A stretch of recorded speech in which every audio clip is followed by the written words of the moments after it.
Welcome everyone to the Square Circle podcast. I am your host Marie Shadows, and I am joined today by Gio. Epic should be joining us later. Um, he's currently playing some Dead by Daylight. So this is episode 8. I have decided to call it Thanksgiving.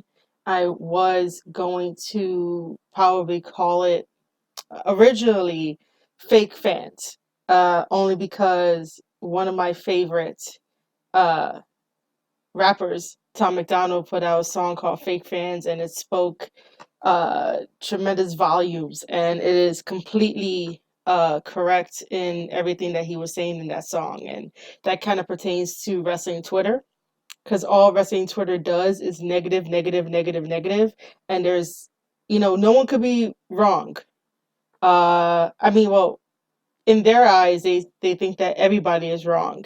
Um, and they're the only right ones, the that no one could tell them different, and no one could try to teach them that maybe you should think of it in this perspective rather than in your perspective. But we'll get to uh negative wrestling Twitter a little bit later on, as we go through our main topics.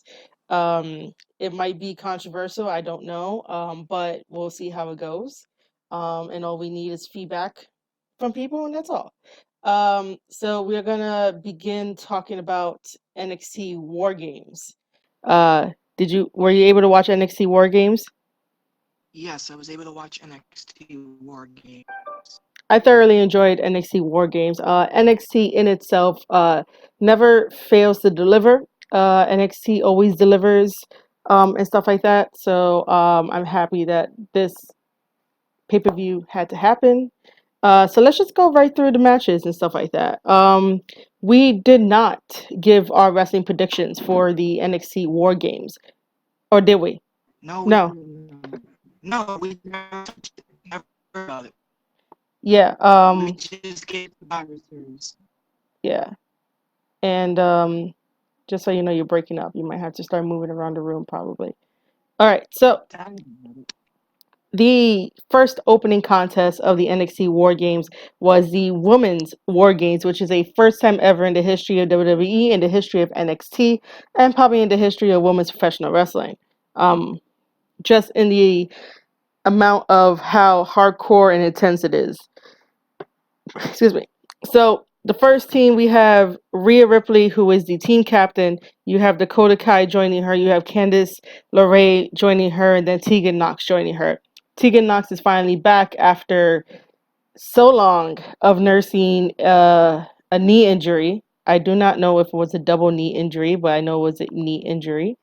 Um, versus Shayna's team, who is the NXT Women's Champion. Shayna is joined by Bianca Belair, Kaylee Ray, who is the UK champion, and also Io Shirai. Um, from start to finish, the women were badass. They took a lot of bumps that you would normally see the men taking, which is totally cool. There was a lot of physicality. There was a lot of throwing people into the cage and using the weapons and trying to fight for dominance. And then we have the huge heel turn that no one was expecting. I mean, I wasn't expecting Dakota Kai to become heel, but at the same time, it was kind of, you kind of wanted it because you kind of knew what happened to her in NXT with, like, all the bullying and Shayna telling her that she's not that good and stuff like that, and just putting her down constantly, constantly, constantly, and then her losing. So after a while, it would become you know a deal breaker where she turns heel. But I don't know why she attacked Tegan Knox after Tegan Knox comes back from nursing her knee injury. And I hate storylines that are like, oh my God, you came back from knee injury? That's great. Let's re aggravate that knee injury for you to stay out of wrestling. Um, so, yeah. Gio, do you have any knowledge as to why Dakota Kai would attack Tegan Knox? Uh, to the best of my knowledge, no. But it probably could be maybe when Rhea Ripley chose Mia Yim over her, and Uh, everybody was kind of. Give me one Am I second. breaking up? No, you're fine. It's Okay. just Ravage Lance is saying that all he hears is me, which is kind of weird. I heard you fine when I had it on my phone. Um, I guess go ahead. It'll be fine. It's kind of. Oh, I Am hear I you. breaking up? No, you're fine. Go, go, go. Okay, so maybe the reason why she attacked her former best friend is because Ripley chose Mia Yim over Dakota Kai, and everybody was like, sorry, Knox didn't really go to bat for her. She just put on a sad face, so maybe she felt like, you're supposed to be my best friend and stick up for me and stuff. And she wanted to like prove herself. And she said like to Mia Yim, like, I'm here to make sure that, things are fair. So it was kind of maybe alluded to, but you never saw it coming. I feel like now every time when a female wrestler in WWE turns heel, the fans cheer. It's really necessary. We're gonna Ooh. have to walk But it around. was like a surprise. Yeah.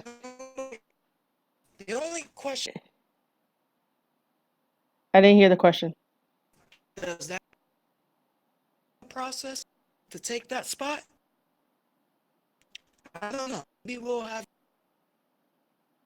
Whoa, you completely cut off.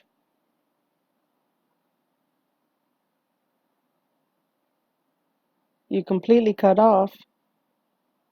No, I can't. Just very low. Can't Okay. really move. All right. That question that you asked, I didn't hear it. Oh, the question: did attack Mia Yim so she can take the spot, just so she could turn her best? Mm. Because we still don't know. Yeah, we don't. Tonight is NXT, so hopefully Dakota Kai will answer the fans into why she decided to attack Tegan Knox and stuff like that. Um, I thought it was very good, and then it felt like it really felt like NXT has all these children, and the moment that you like act up and become angry, you push you know your father per se, To each other. meaning William Regal. Um, Everyone felt that. Everyone felt like, oh my gosh, she's gonna get it now, type of thing. And that's what I enjoy about NXT, especially from the beginning. It all felt like a family, and it all felt very good, and stuff like that. So yeah, when she shoved William Regal, I was just like, oh crap, she's gonna get the shit beaten out of her and whatnot. Because you don't really do that to Regal. You don't push him like No, that. you don't. You Yeah, touch Regal, but she did. she did. Luckily, there wasn't a report that says that Triple H was gonna fine her for pushing an official, or in this case, pushing her general manager and whatnot. How did you feel about the women's War Games match? I do know that we don't have anything in reference to like compare it to, but how did you feel about it? I was all for it. It's the first time, probably in the history of wrestling, I should say, that women get to structure and deadly games such as. I was excited to have the opportunity to do what the men do. NXT is the pay-per-view, I should Y- say, to Yeah. showcase that. Um. So Do well. Yes, I decided, right, because after watching NXT War Games, I'm just gonna say it now from like start to finish. Every match was like five mic drops for us because this is Square Circle Podcast. So we initially do mic drops. And I created this picture for everyone to see. And for those that are going to be listening to me on the podcast on Anchor, Spotify, or Apple Podcasts, if you guys remember that salt guy, the throwing salt guy meme, Oh, that so dude. yeah, that dude, the one that just gracefully salts all his meat. So I decided to take our logo, the Square Circle Podcast, that you could definitely see on this live stream. And I just threw on mics there because I decided to give the Women's War Games match a 5-star mic drop, which is very awesome. And Oh yeah.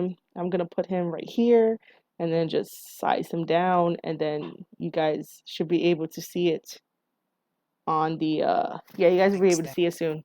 Um so yeah, we don't normally give star ratings or mic drop ratings for any of matches that we've ever seen. I never really did. I never really said, "Oh, this match is 5 stars." Um until I saw War Games and I was like, "What is happening here?" It was one of those. So that's our picture of the 5 mic drop guy. I still gotta come up with a name with it, but that's the idea. I gave this one 5 mic drops. On a scale of 1 to 5, Gio, what do you give it?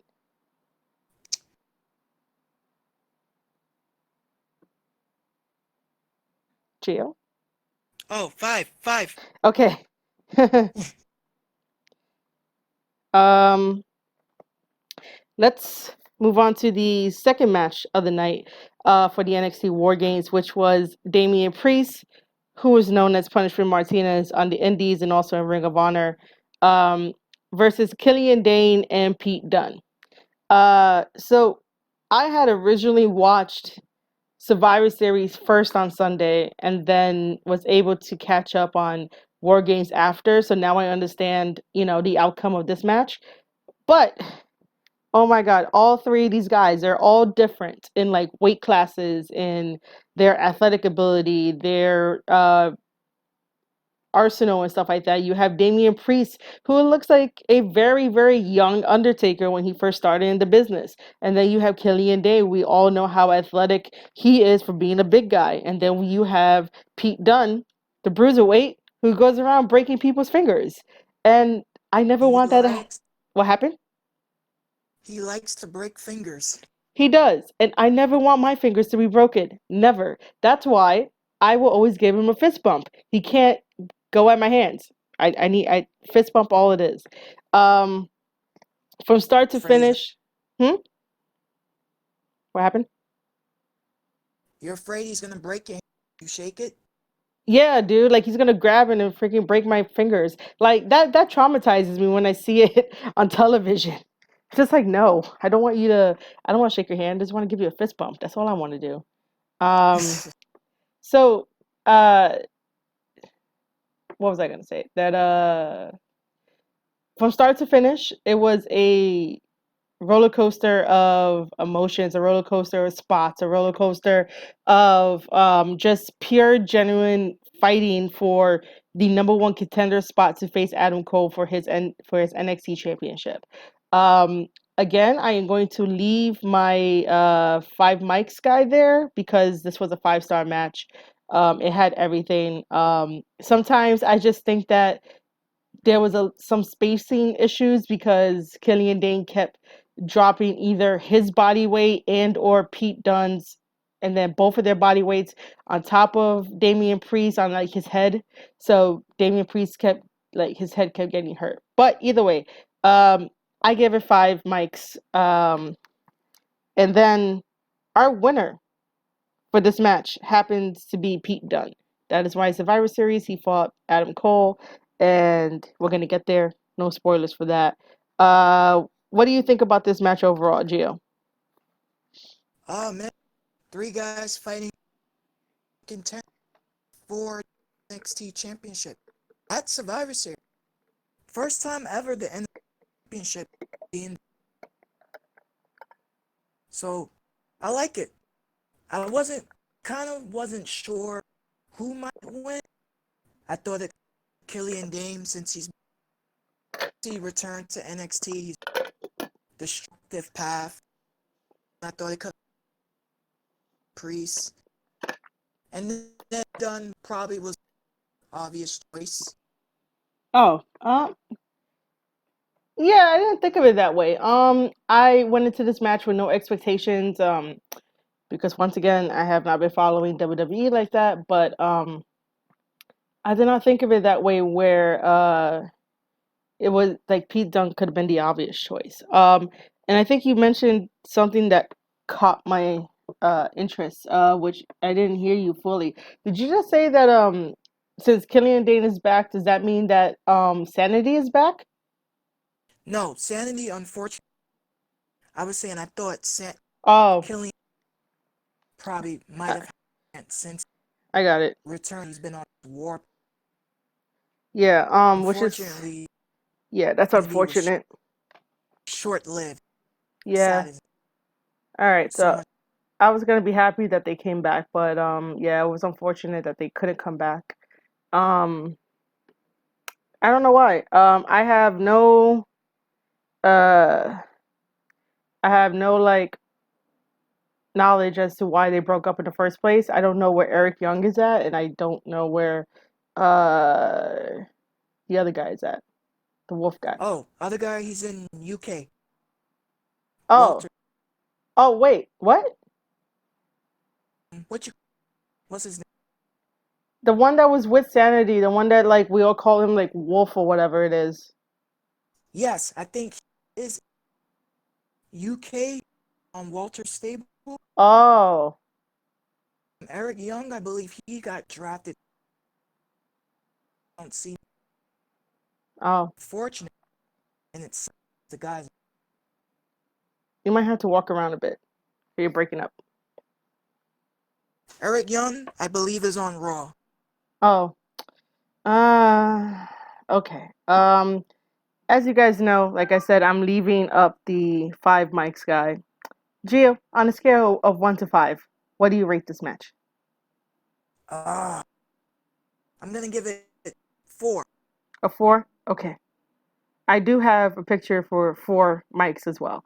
Um, but Beautiful. what happened? I said beautiful. Yeah, I have it from 1 to 5, so eventually we'll use it in our programming. Just for now, we're gonna leave up 5. I'll try to figure out a way to do this. The next match is Finn Balor, or Prince Balor, as he would like to be There we go. called, versus Matt Riddle. Oh my God, this star. Well, see this star. uh, this match It's wasn't. Mike. Yeah, this match was definitely a instant 5 mics match. Only because of the story that was there, the wrestling ability that was there. These guys took it to like new heights and whatnot. It was very nice. I enjoyed it. Finn Balor never lets anyone down with his wrestling ability. Like he has what it takes. You know that Matt Riddle has what it takes. There's nothing that I don't know. I don't know if there's anything that Matt Riddle can improve on. But uh, overall, Matt Riddle is fun to watch in some instances. I'm not like a full 100% fan of like Matt Riddle, but I respect the guy and I'll be able to watch his matches.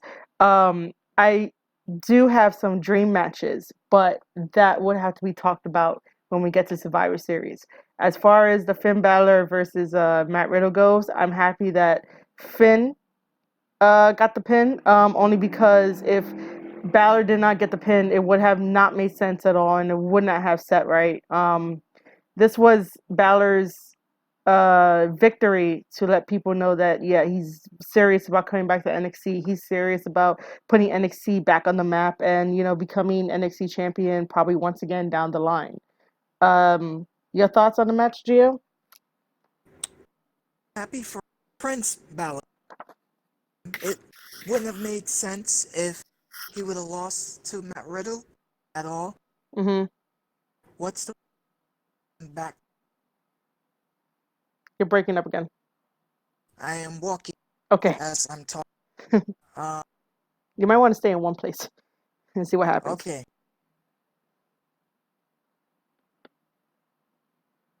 Okay, that's not working. Can you hear me now? Yeah. It would have not made sense, Balor. So I enjoyed the match. I'm not like the hugest Riddle. I'm still Mhm. learning about him as You might have to walk around again. a background. He's an interesting dude.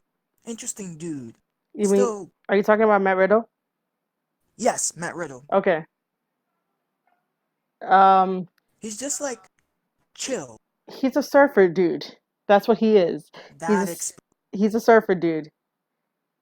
So think of Rob Van Dam. He's like that. Um, except ah that except that Rob Van Dam, you know, uh, it's probably better than Matt Riddle. Uh, I would like to see that. yeah. You know, I want to see how that goes. Matt Riddle versus RVD. Oh, that's 5 That'd be 5 stars. 5 mics. 5 mics without counting the floor. Yeah, right. Five mics. I would like to see that match. If you guys out there listening would like to see Matt Riddle versus RVD, let us know in the comments below. Because that'd be a very But I interesting don't think matchup. it would be. But RVD is Impact. I know, but no one cares about Impact. I don't care about Impact, so it'll be okay. It'll be okay. Um, so on a scale of 1 to 5 mics, what do you give this one? I'm giving 5. Give it 5. All right, so 5 mics, guys, still gonna stay there. All right, so our last match for that entire pay-per-view, which was 2 hours and 30 minutes, is the men's war game where we had Undisputed Era versus Ciampa, Keith Lee, I'm gonna call him Dijak, um, and the special fourth member Kevin Owens. Um, Again, this one was phenomenal. All guys were great in this match. There wasn't anything wrong with it. Maybe, you know, some of the guys sort of like rushed their spots or whatnot. Like you could tell for a good couple minutes there's going to be like a bunch of spot fests and stuff like that. Um, I had to do a double take when Champa pushed Adam Cole and Adam Cole went through like the first table that was set up on the outside. I was like, when the hell did that get there? Like that was a pretty good trick. Only because the cameraman did not like really pan to it to be like, oh look, there goes a table, someone's gonna go through that. That was like a whoa, what dude, how the hell did you go through the table? Like what happened? You know? You got shot. It happened quick. Yeah, it did. That's why I had to like rewind and be like, how do we get here? Why are you through a table? Um Keith Lee is amazing. I understand his hype. He's a big guy who could do a normal guy stuff in the ring. Does that make sense? His athletic and agility is like unmatched. We don't see a lot of big guys like him doing that. You know, in the past, we still have Samoa Joe. Samoa Joe is still considered a big guy, and the way that Samoa Joe um, does his stuff is still amazing. But for Keith Lee, it's like, yeah, okay, I understand. I understand what the hype is about with you. Um, will I be like a fan? Not really. I respect the dude. Um, that one huge spot that ended the whole entire match of having Champa just drop with Adam Cole. Sometimes you wonder what these guys are thinking. And it's like, I understand you want to get the pop, but you know, at least he didn't die, you know? Oh yeah, So very good. what are your thoughts on it? The ending. Everything, The dude. I end, mean, the whole entire men's war game from like start to finish. it was great. Just like the other. How do you for your other war? You're breaking up again. It gets better each first, even the mistake. But the ending to that, when I saw that, oh, that was my reaction. Yeah. That got everybody like excited and stuff like that. And then to have the cameras panned to Britt Baker for like 3 seconds, maybe 4 seconds, and then go back to the action, and you hear Mauro say, "Oh, that's Adam Cole's girlfriend." Um, Reports came out saying that Triple H, apologized to her and didn't really want her to get in trouble because she was seen at an NXT event and stuff like that. And I was just like, she probably doesn't care. AEW probably doesn't care. They're not gonna like reprimand her, because she's going in there first and foremost as a fan. She's sitting in front row, and they addressed her as Adam Cole's girlfriend, and not, the Dr. Britt Baker from AEW. That would have been Uh, too. Wait, say that all over again because it broke up. Said that would have been in the doc. The other, I can see why they. In a way, it's just his girlfriend, not a dentist, his girl, who was all. I can see why Triple H wanted that out. Rumors can. Definitely rumors can start. Um, all because of like, stupid things that people want to start because people want to look for fights.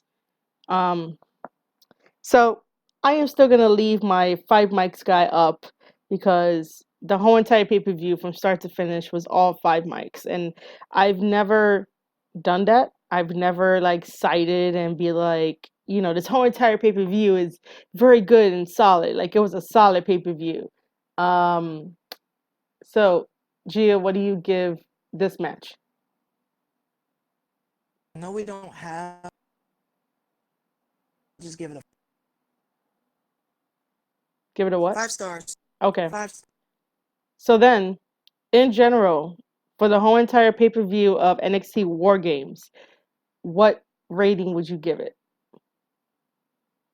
5. 5. Awesome, awesome, awesome. Uh, that completes our review of NXT War Games. NXT always delivers. NXT is like a really good brand. It still has a really good feel to it. Um, you know, guys in the comments, if you are listening to this via YouTube and or Anchor. Anchor has a cool little feature that you guys can send us voice messages, and you guys can voice your opinion on how many mics you want to give it. The scale is 1 through 5, and just leave us a comment, let us know, and we'll talk about it on our next one. We are currently going to be going over to WWE Survivor Series, so bear with me here because I am going to not use the five mics guy for Survivor Series, only because Survivor Series was good. Survivor Series was solid, but not as solid as NXT War Games, which is kind of sad, But always this time of year, it always comes out to be NXT tops WWE. I mean, well, yeah, NXT tops like Yep. Raw and SmackDown when it comes to that. Yes, usually high, good left, hoping that, man, hope this paper they can reach watch. Yeah, no, it's not there. I didn't really. It's always take that. You're breaking up. What I say. Do I have to? You might have to repeat some of it. People are usually more excited take over, not Oh, okay. the sun. So basically, for anyone tuning in and wondering why I have to tell Gio every time to move around and stuff like that, his Wi-Fi is currently down, so he's using his mobile data on his phone to use the Discord chat app that we're using in all of our podcasts. And he just mentioned something that everyone always says, that everyone looks forward to watching the NXT takeover rather than the WWE like Raw and SmackDown pay-per-views whenever they like go head to head. And I think that's what everybody, NXT turns out a better product rather than the very suffocating Raw and SmackDown at the moment. Um, Now, obviously, you got to watch Survivor Series, right, Gio? Yes, I did. Yes. All right. So we're gonna go down the matches and stuff like that. Just talk about it as normal. The kickoff show had the Viking Raiders versus the New Day versus Kyle O'Reilly and Bobby Fish. It's Bobby Fish, right? It's Bobby. It's what? Bobby. Oh, it's just Bobby. Bobby Fish. Oh, okay. I just Whole wanted to name. I wanted to make sure I was saying his name right because I'm like, is it really Fish or am I saying it wrong? Or I don't want to get it wrong. Oh no, it's really Fish. It's like Okay. I yes. just want to make sure I was saying it right. So, um, I did not really write down much notes. I just wrote down who the winner was, but the Viking Raiders are always impressive in the fact that they're also big men and they also can move and they also have athletic ability. Um, and then the New Day, the New Days are, they've always been there. Xavier Woods is still out on his injury that we don't know how he got. He somehow tore his Achilles heel, so he's been out of action. He's not on WWE TV. So when he's not on WWE TV, he's doing up up down down. In no way, shape, or form is that pay promotion. It's just what I know. Um, Also, if you guys don't know, WWE started to do the New Day podcast, which is all about positivity. I have yet to listen to an episode. I'm not sure when I'm going to get around to that. But New Day does have their own podcast, as well as the other podcast called After the Bell with Corey Graves and stuff like that. WWE really needs to stop making more programming than they could keep up with. And then obviously Kyle O'Reilly and Fish are from Undisputed, and they are the tag team champions of NXT, and then New Day is obviously the champions of SmackDown, right? Yes. Okay, Yes. They defeated Rival to. okay. And Viking Raiders are also champions, right? Yes, they are Okay. the Raw tag team. All right, so you had Raw versus SmackDown versus NXT, and all three of them were great. It was on the kickoff show. I'm not too fond of kickoff shows unless like it's done right. I mean, probably Kyle O'Reilly and Bobby Fish was hurting from just 24 hours after War Games. So, our winner of this match is the Viking Raiders. That's all I have to say for that. What do you have to say for it, Gio? Surprised that they got the win. Vikings have been pretty dominant since joining Raw roster. They defeated on the show. Mm-hmm. I didn't really have like pick of it. Probably to rewatch some. All right. But Yeah, go ahead. You're right about that. I have to go back in my notes about like where the hell did we put our predictions. Go ahead. yeah, I don't think I picked for that. But good for Raw that they got that win. Yeah, really good for that. Even though, Raw should be the A show. Damn it, I don't even have it in my Yeah. I don't. Did Oh, we I even do talk have it. about it? We did. I have it. But we didn't know that that was gonna be the opening match. So, No. all right. So the next one we have the women's brand supremacy match, which is Team SmackDown. You have Sasha with Lacey Evans, Carmella, Dana Brooke, and Nikki Cross, and then you have for Raw Charlotte, Natty, Natalia. I had couldn't really spell it at the time, so I just put Natty because everyone calls her Natty. This Sa- is true. yeah, Sarah Logan, Kairi Sane, and Asuka, and then Team NXT was Rhea Ripley, Tony Storm, Io Shirai, Candice, Bianca, and stuff like that. That match was incredible. There was a lot of going back and forth and stuff like that. All the women did very well in that match, and then we got down to the last two, which was Sasha Banks and Rhea Ripley.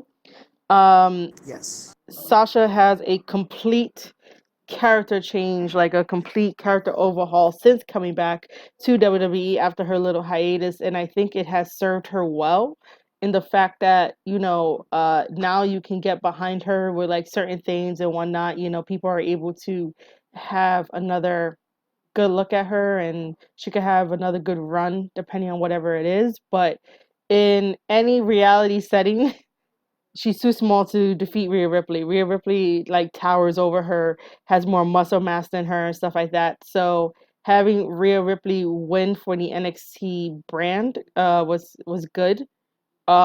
There should be more future matches between Rhea Ripley and Sasha just because, and then Rhea Ripley can go on to fight other women on the Raw and SmackDown sides and stuff like that. So we could have dream matches and stuff like that. I don't understand why WWE has to keep it so stay on your brand. We can't do cross brand promotion, and we can't do this until like Survivor Series comes about. Like if they stop for a moment and learn from this invasion angle that they did, and then Survivor Series when it kicked off and they added NXT, and going forward they should continue to do that, only because not only it will give NXT more exposure to have people watch on Wednesdays, but we can eliminate any potential dream matches that can happen, and you're all within the same company. It's not like NXT is its own thing. Technically it is its own thing, but it's still under the umbrella of WWE. But the sense of you guys are all hired and you work for Vince McMahon, who signs your checks. Why can't we do cross promotion? Why can't we do cross brand stuff? Like, why does it always have to be Survivor Series? We have to wait for that. I believe it's because the networks wanted, I believe Fox um and split moved Smack WWE had in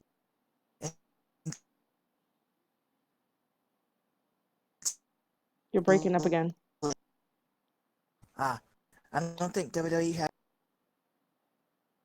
a draft a long time.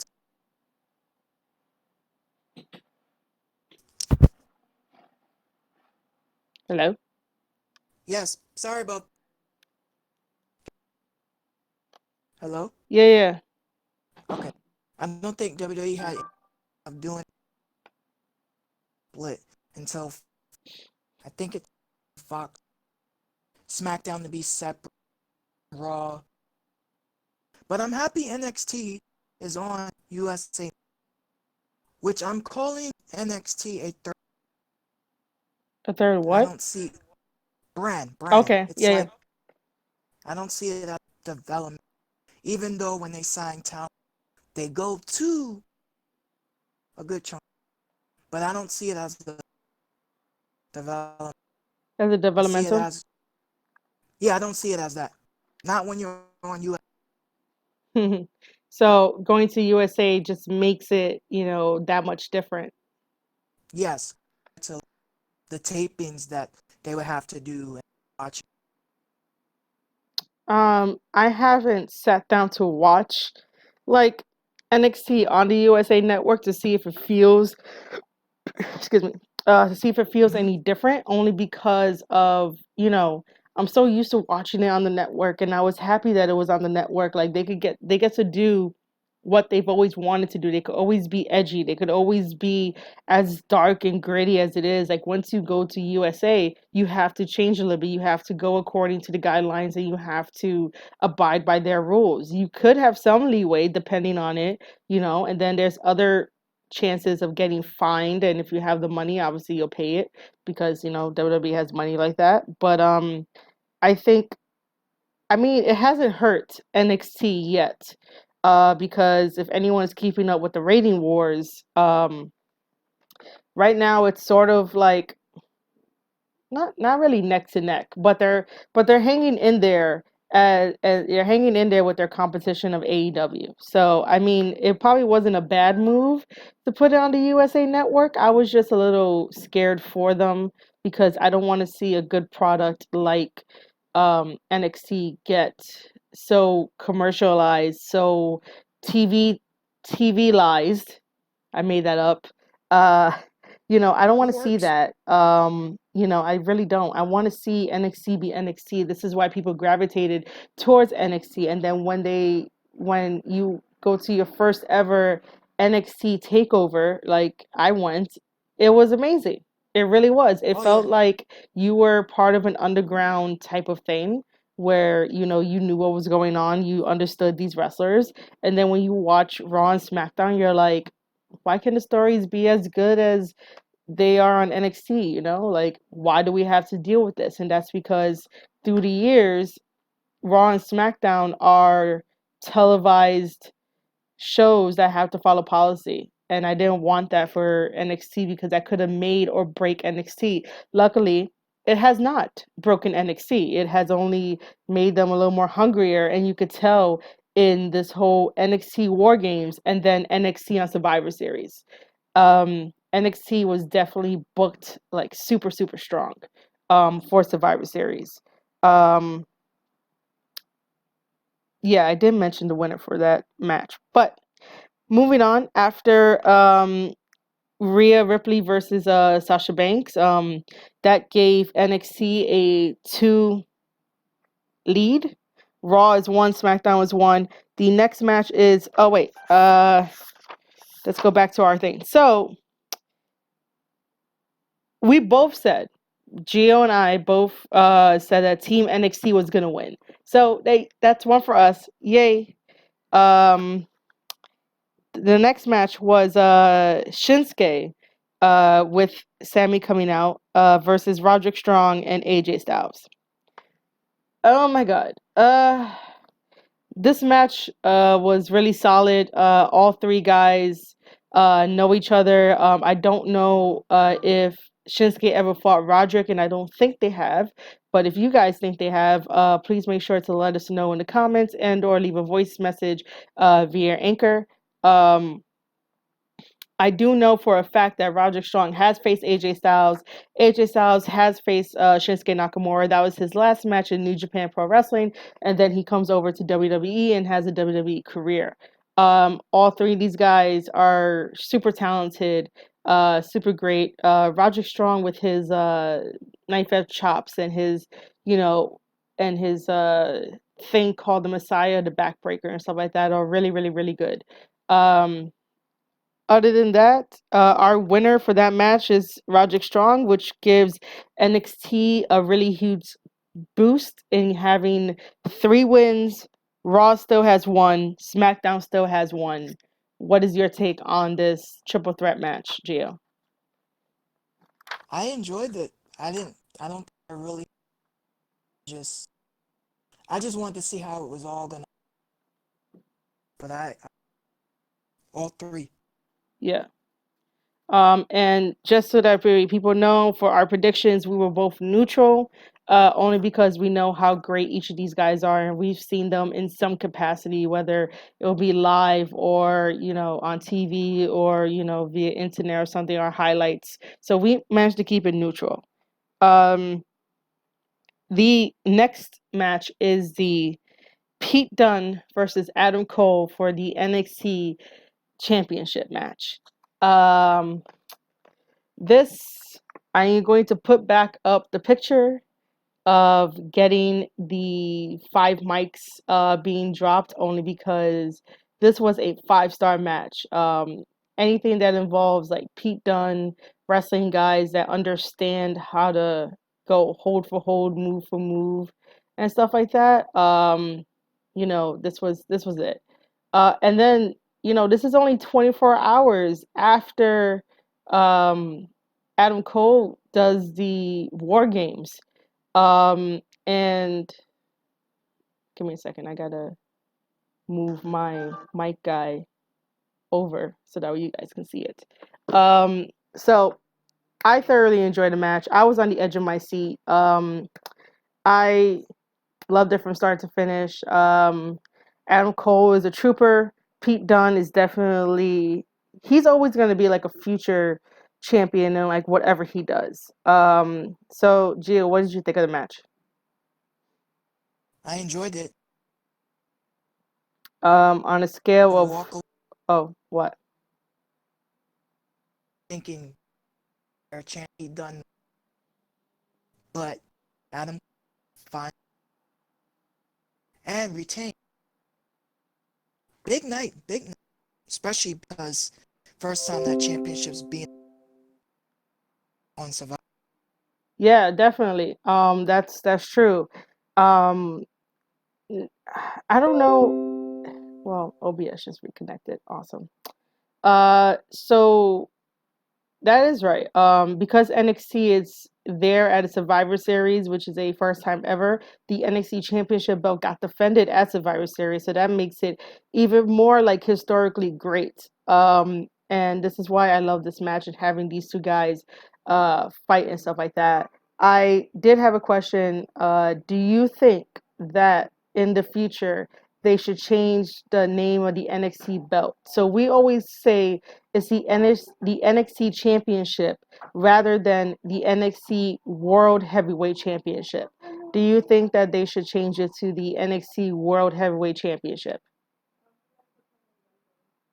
I never really gave it any thought. I'm so used to T champ. I would have to say if they were to change it and give it the NXT World Heavyweight, how would the announcer? Because that's a ton.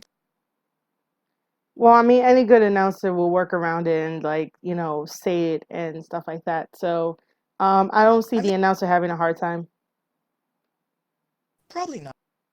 It probably takes some get used to, but I would be okay if they added because it is heavyweight champ because that's the top champion. Yeah, yeah, definitely. So, So go ahead. yeah, they if they were to change it, would I like it?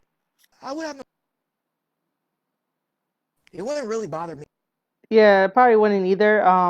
It's just that we'll probably just have to get used to inserting some extra words in there. Yeah, Uh, that's all. That's the only. so wrestling fans, what do you think? Do you think that eventually down the line NXT should change the NXT Championship to the NXT World Heavyweight Championship? Leave your thoughts in the comments below and/or send us voice messages via Anchor.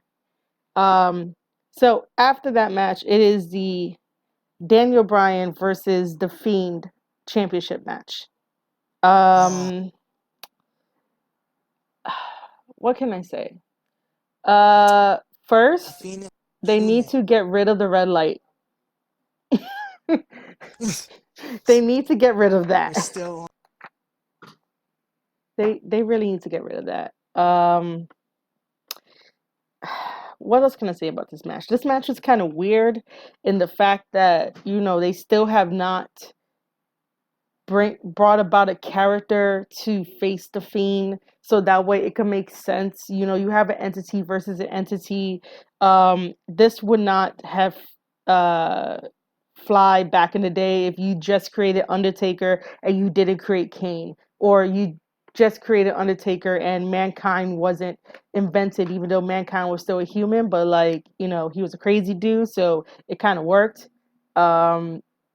There's no one that could go ahead and like be match the Fiend and what he does. Having Daniel Bryan face him, I was just like, I didn't really go into this with huge expectations. I just went into this with, just watching the match, trying to not have the red light bother me so much. And then Daniel Bryan doing his moveset, and you think that there's a moment of him winning when obviously there isn't a moment of him winning.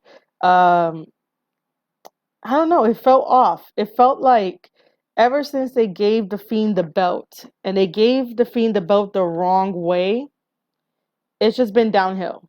Um, he's still a good character. Like, you can try to redeem him and whatnot. I still love the fact that whenever he's on uh SmackDown, because he has the blue title. So whenever he's on SmackDown, he has the Firefly Funhouse, and he's able to be Bray Wyatt. And then when he wants to really like go to his other side, he's the Fiend. And I think that there's still time to save him. I just don't know how, and I don't know where to start. If you take him off TV, that's gonna hurt him. If you continue with the vignettes, that might be the only thing to save him. But I just think right now they totally like messed him up after giving him the title. When like we wanted him to get the title, but We did.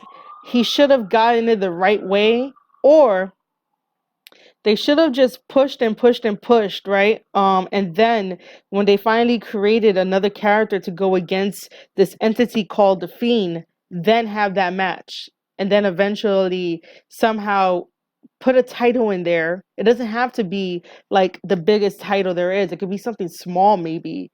But the whole entire timeline of this was like so rushed.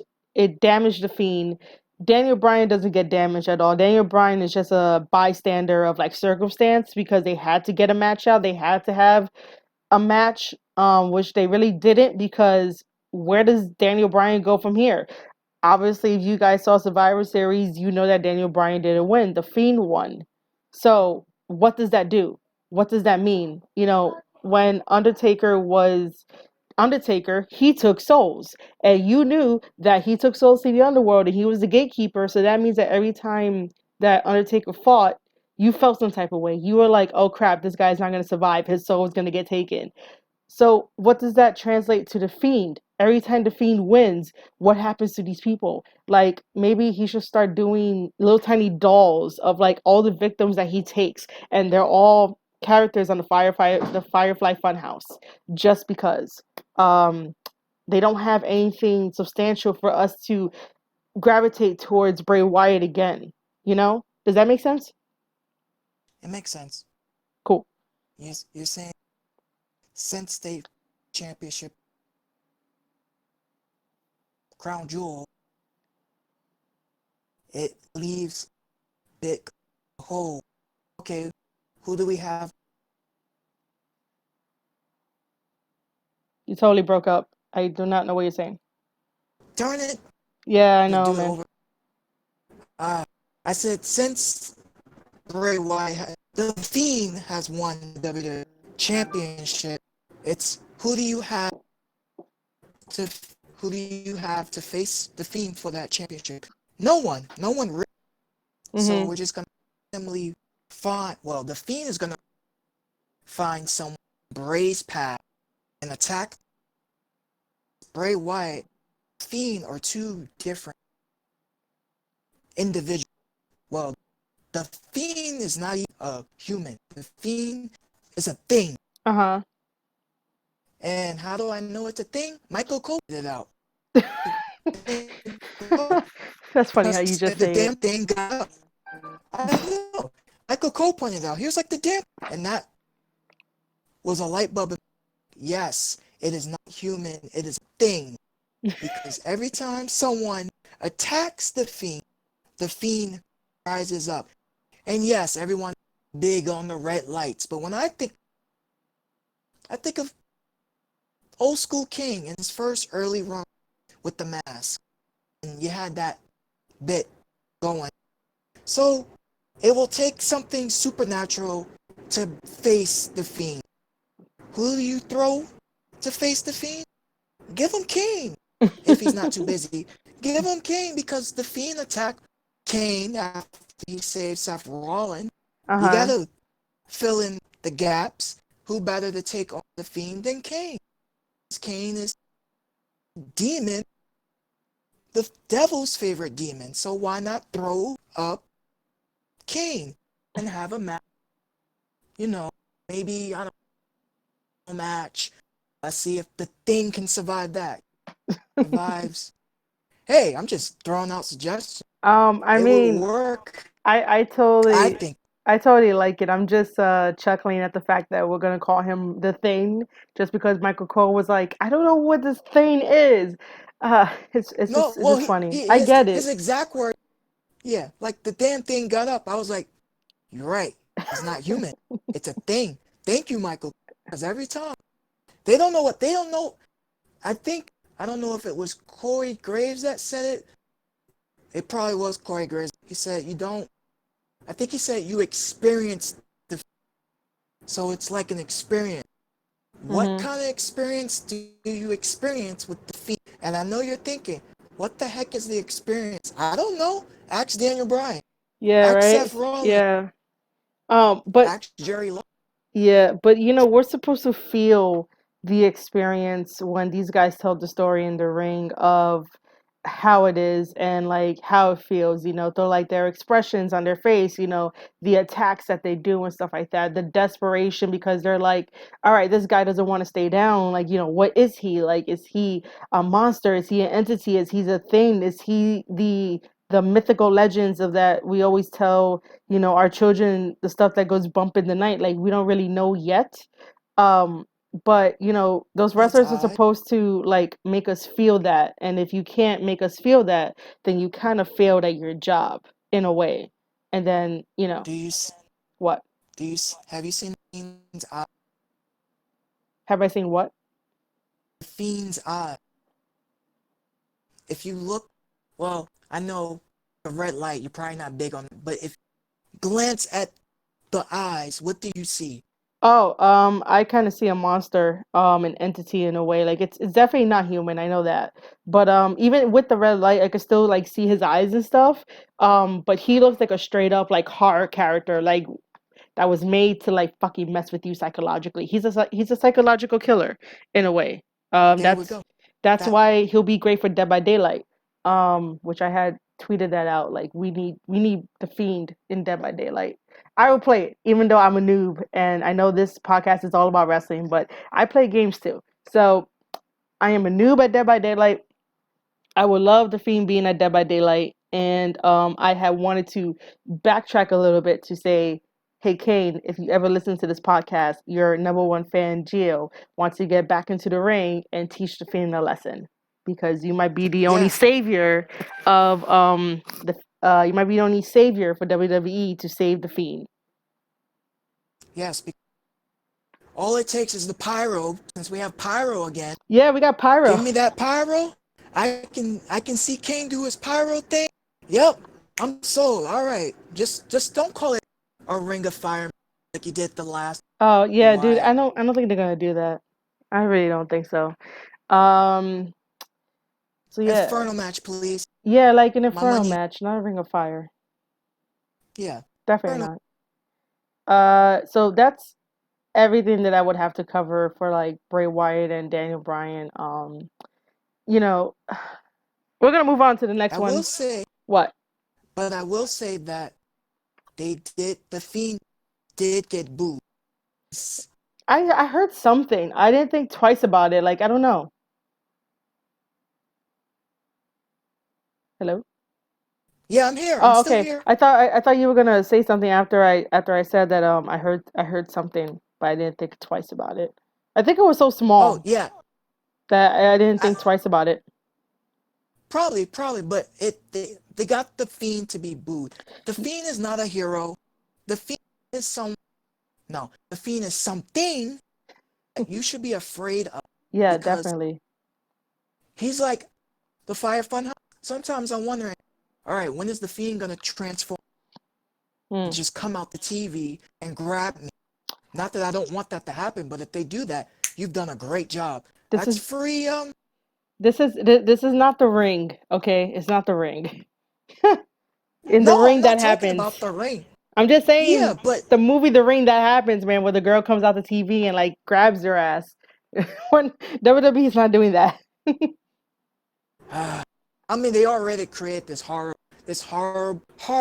looking creature from God knows what. Yeah. But So only Bray Wyatt. so you don't have to worry that much, okay, dude? Like you'll be okay.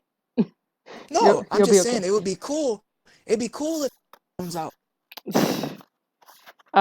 Yeah, then you're gonna be calling me and be like, holy shit, did you know what just happened?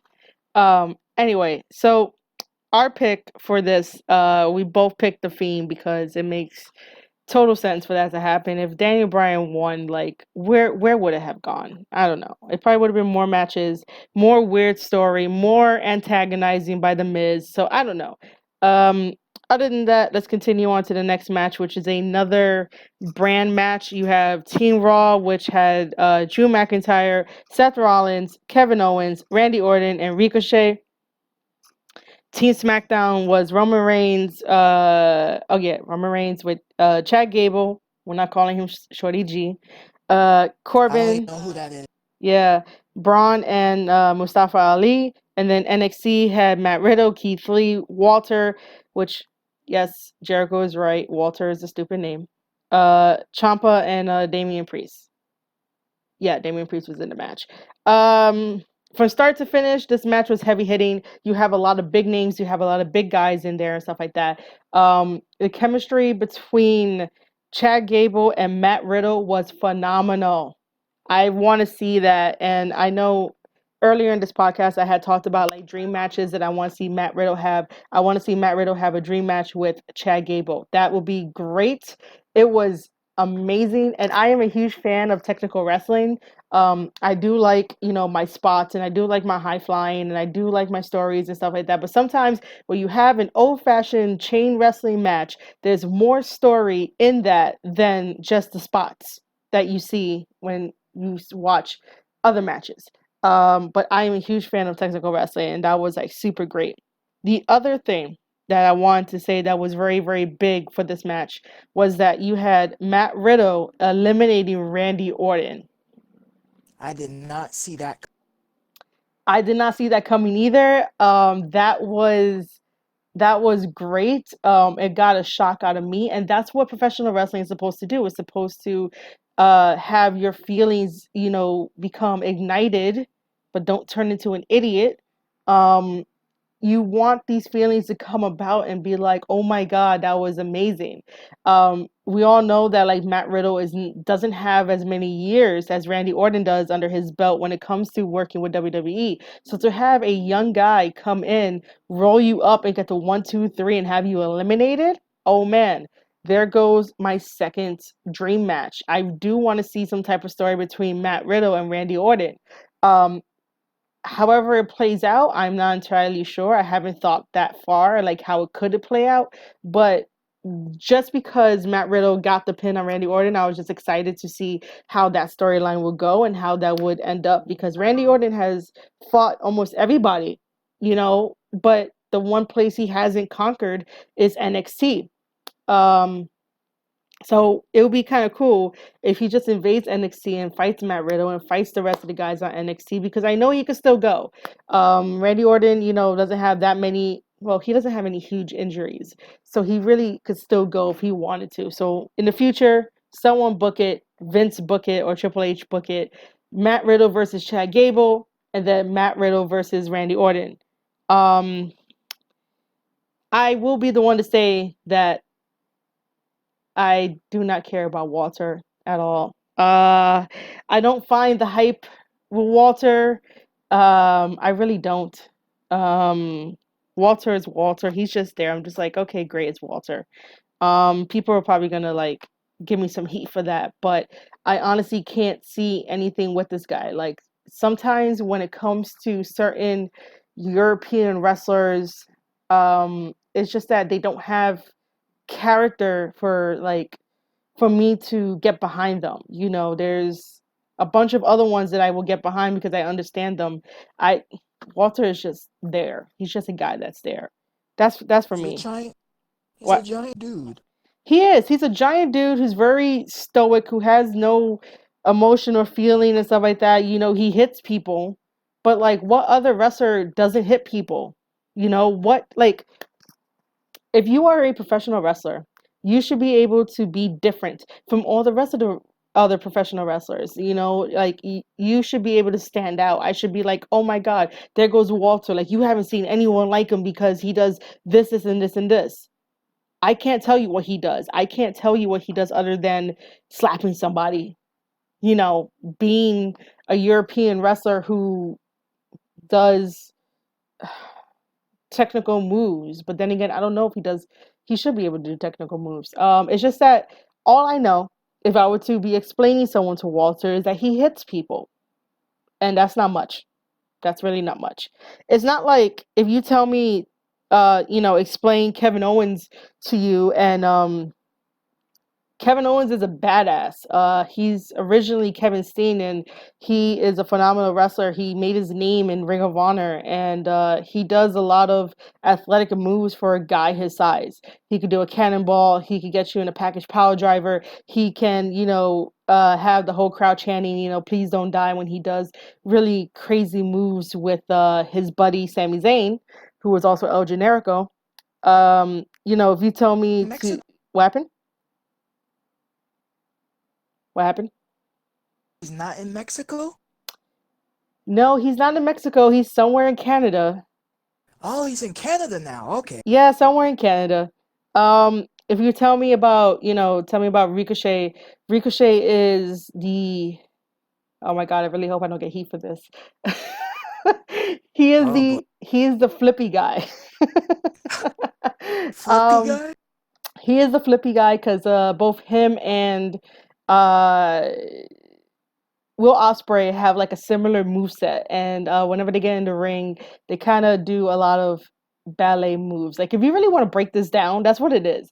But Ricochet is the superhero flippy guy that can do extraordinary things, land on his head, which looks like he almost broke his neck and still lived to tell his tale. Yes, I He... don't know. What happened? I don't know how he survived that RKO, I but really I'm don't. glad he survived. I really don't. Even though they did the replay like 10 times, you know, I'm just like, how the fuck are you walking? Um, you know, Strong neck? I guess, right? So, like, for anyone out there that's like wanting to be a wrestler, the greatest advice that I could probably give is what I heard. In order to get a really strong like neck muscles, you do what Zack Sabre Jr. does, and do uh you stretch out your neck and whatnot. You do a lot of neck bridges. The more neck bridges that you do, the stronger the muscles in your neck become, and then you won't have as many like injuries as you would normally have when coming to like your neck and stuff. So he probably does that. That's what people do to stretch out. But you see how I'm able to tell you different types of wrestlers, they're different types of style, and break it down for casual fans who don't understand most of the stuff in the business. I can't do that with Walter. And that's just because of how he is, how he's marketed, how he wants his character to be portrayed. Like, you know, I forget who's UK champ. Um, just You could tell because... What happened? he's the champ. Yeah. But it's that idea of like, you know, I wouldn't be able to explain to someone who Walter is. So in this match, those two were like the biggest thing that like I liked about the match. The Matt Riddle versus Chad Gable, and then Matt Riddle eliminated Randy Orton. And then what I didn't like was that Keith Lee had to put over... Oh, great. Hold on. What just happened? All right, we're going to take a break for a second because... Okay, we're back on. What I didn't like was that Keith Lee had to put over Roman Reigns just so that way SmackDown can get the victory. And you saw the powerbomb. Keith Lee freaking killed Roman. How Roman kicked out of that? I don't know. So yeah, Keith Lee does his huge powerbomb that I've seen like twice, and you know, your soul leaves your body. No one argue with that. Your soul leaves your body.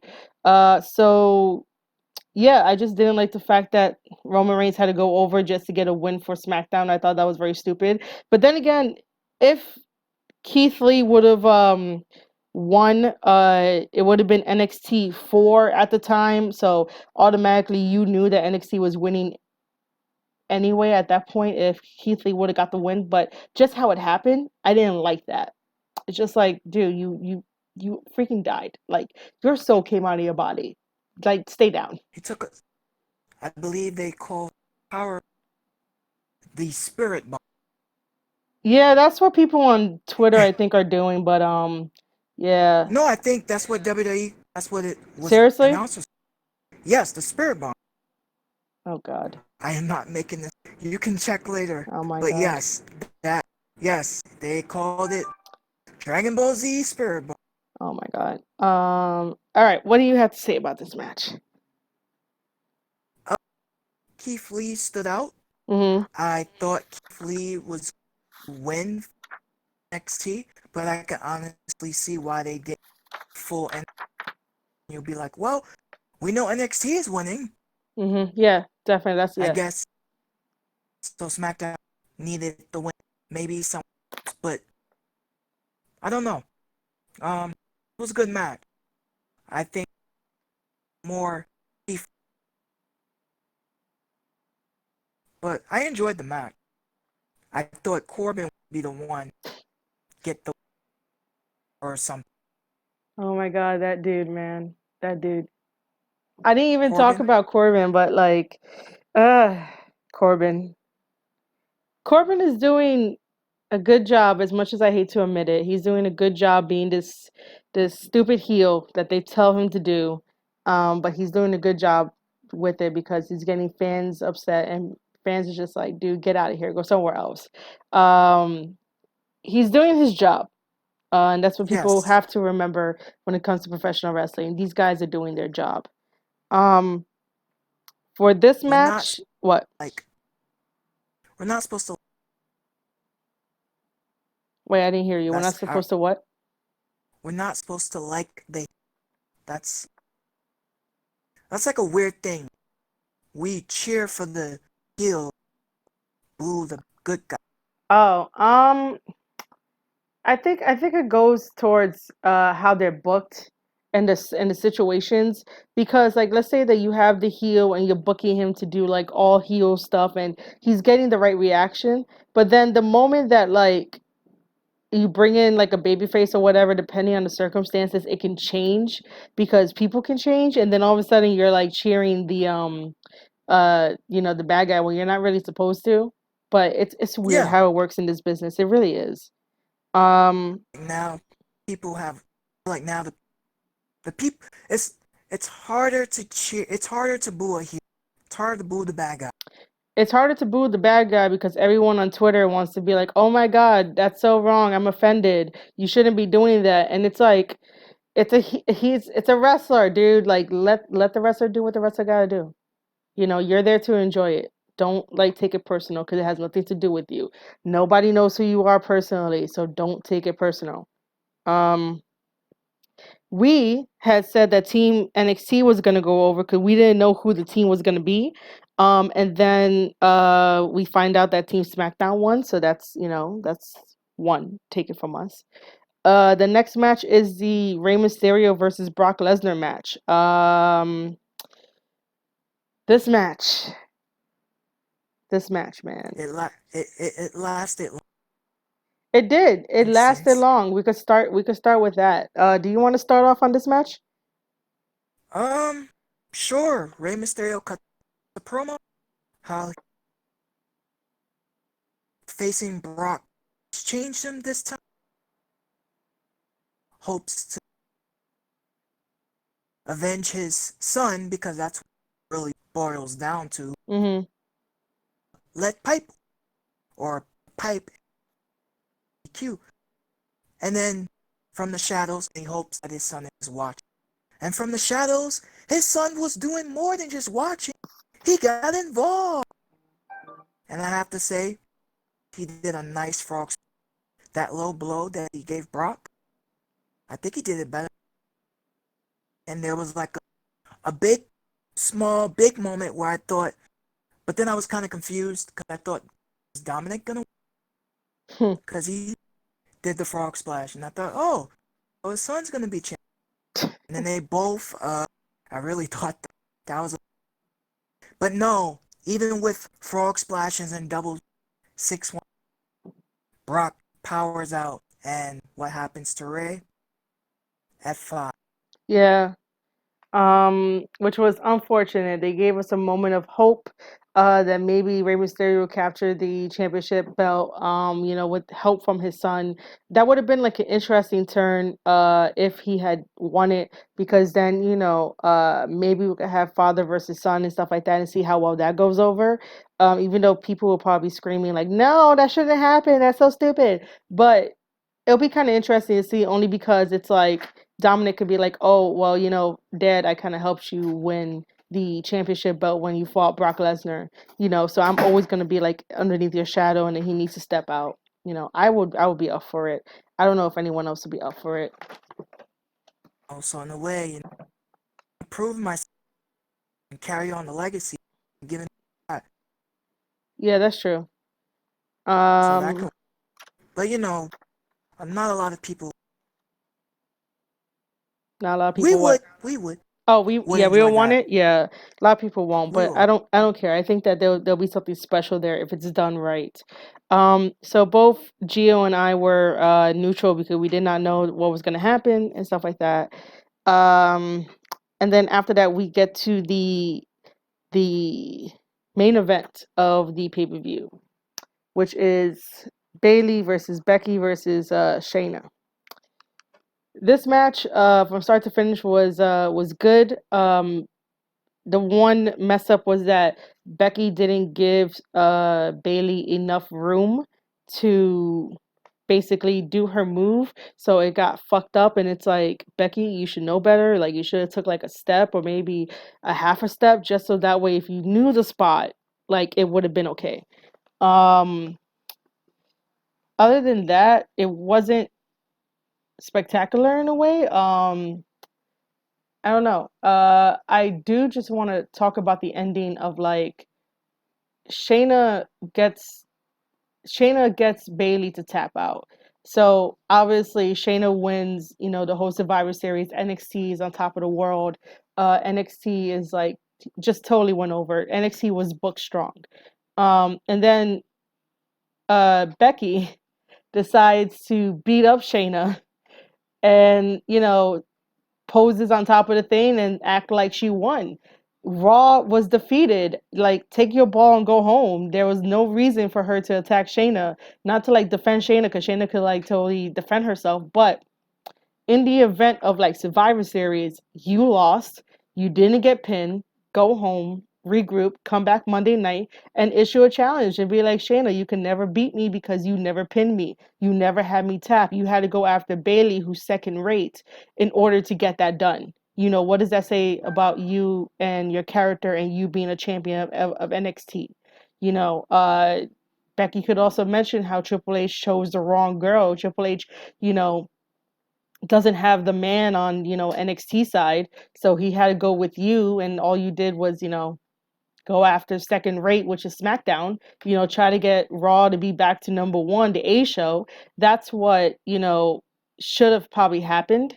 But then again, I'm not there writing these stories because I basically am never going to get hired for that.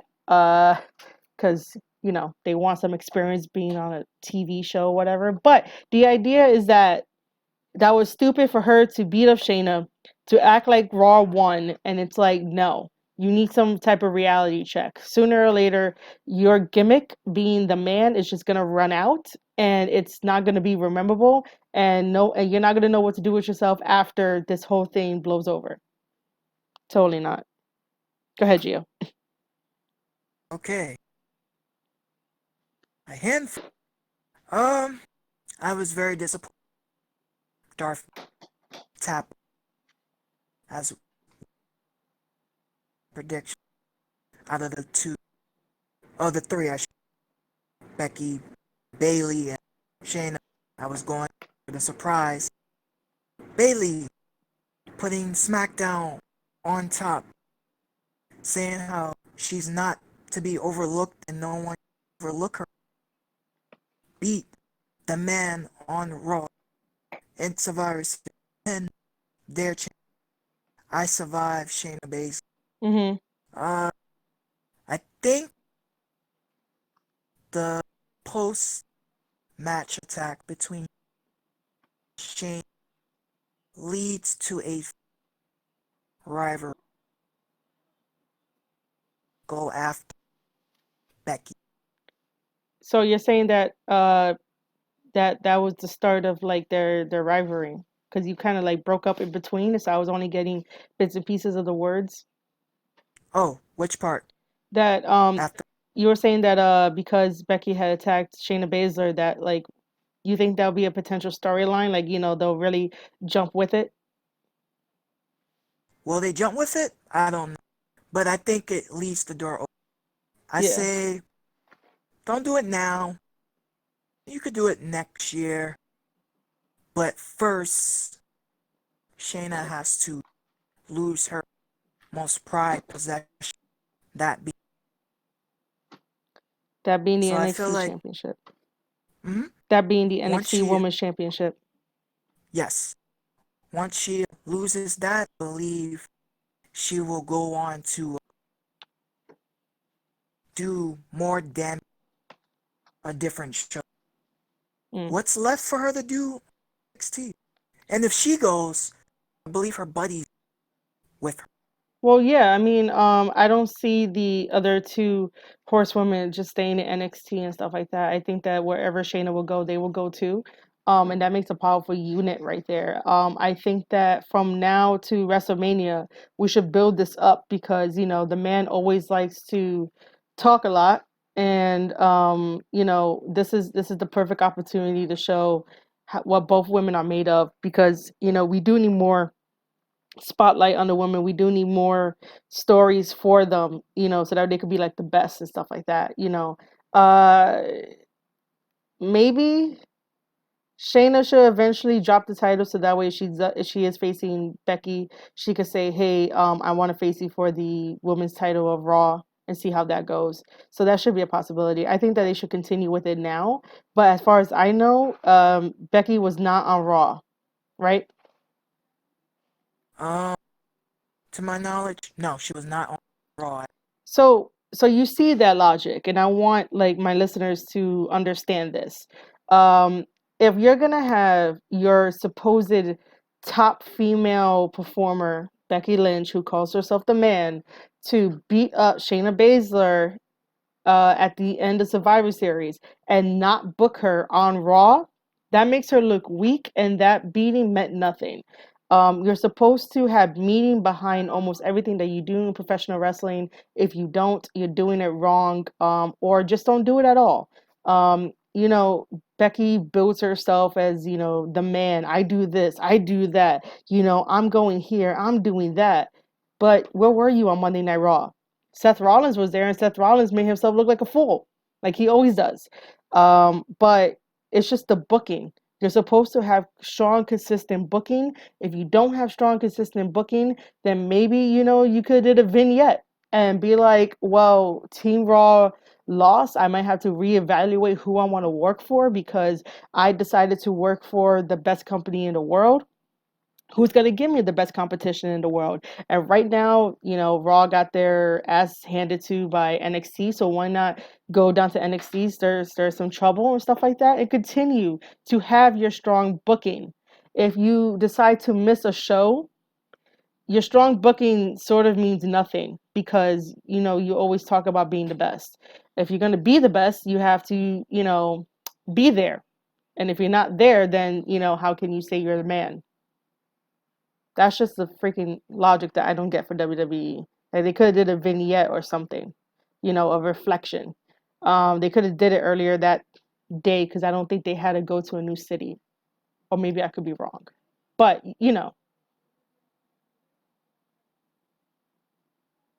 Yeah, they were in Chicago.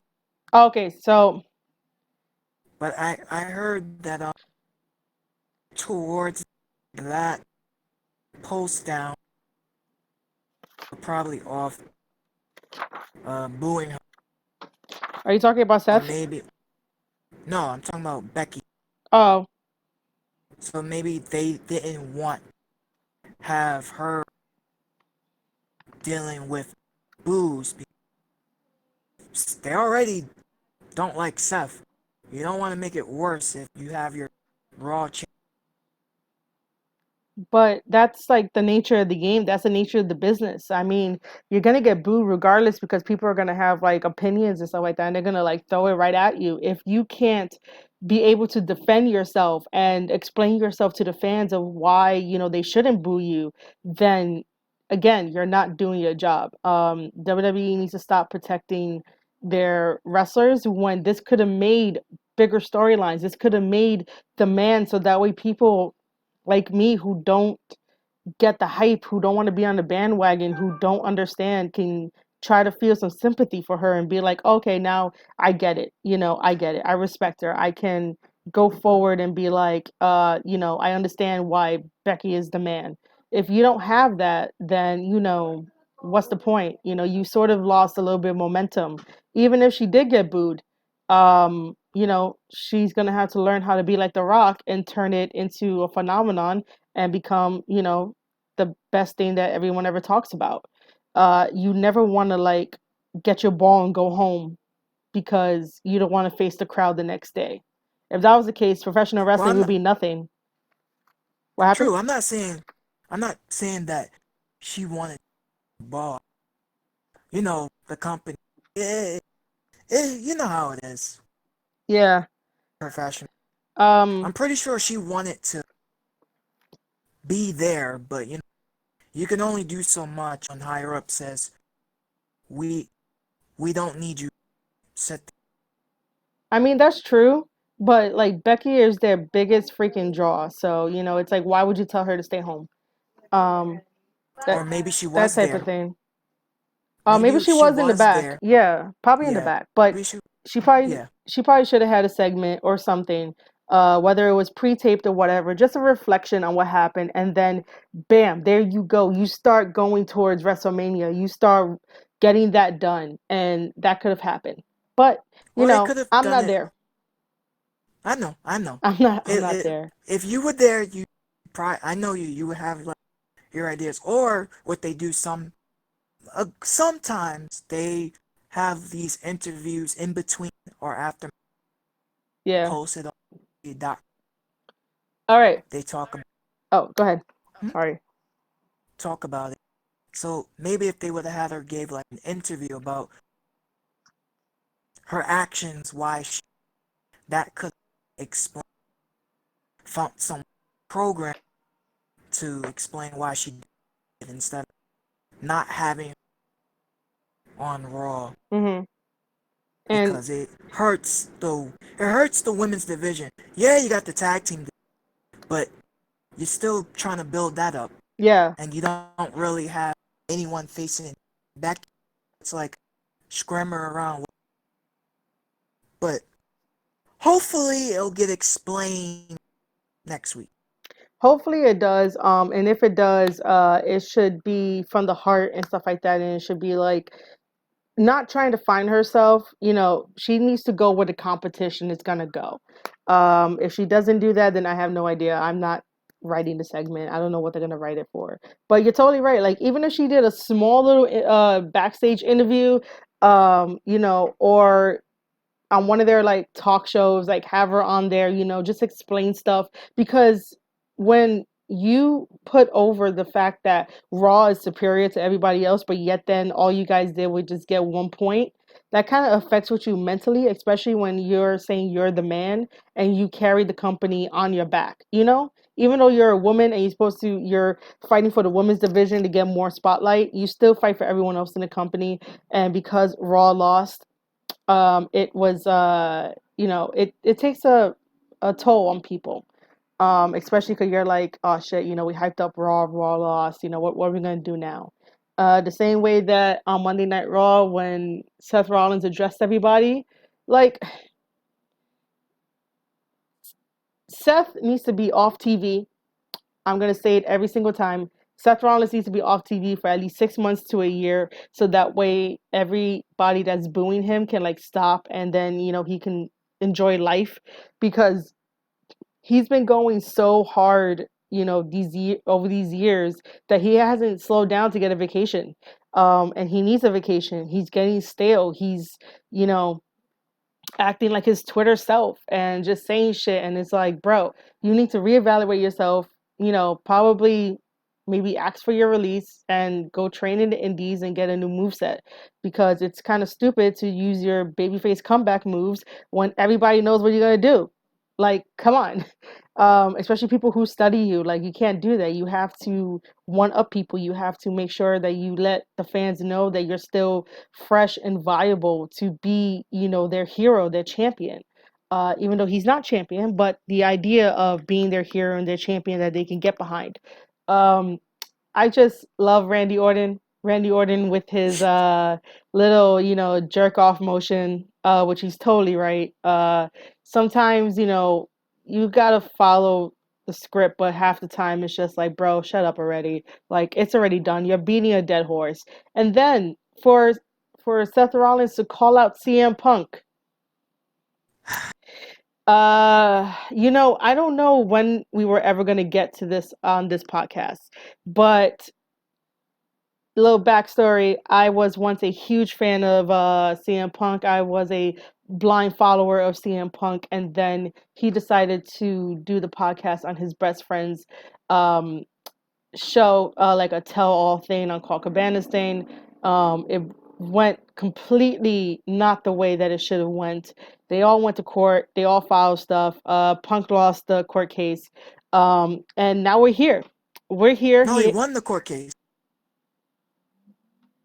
He won the court case? I thought he lost it. No, he won. He won the court. Everyone's going to give me heat for this, but I don't care. All right, so he won the court case, even though I think he probably should have lost.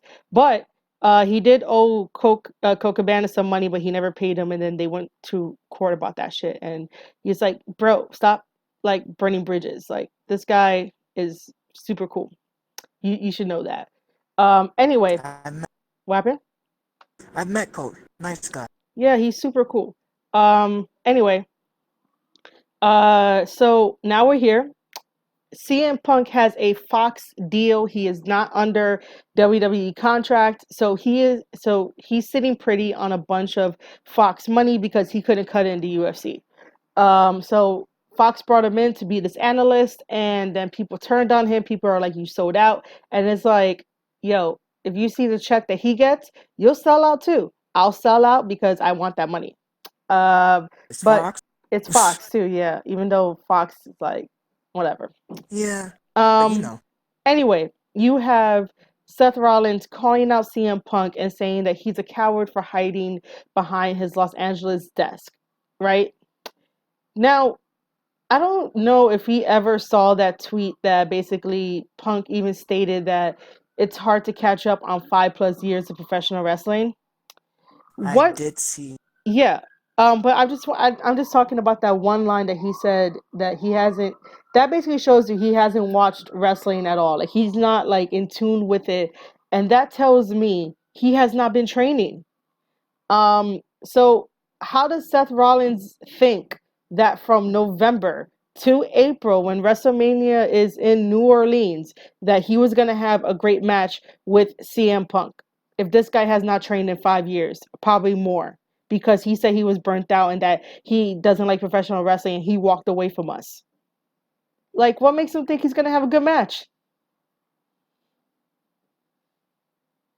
I can't answer I mean, any of those. we could But speculate. Like, I don't understand that. When people have ring rust, you can see they have ring rust, and that's not where Punk needs to be. Punk does not need to be in a wrestling ring. He walked away from us. Then that is the one thing that you don't kind of reward, especially when you're an asshole walking away from us and you throw people under the bus and you want to be rewarded for being some type of savior. Nah, it's okay.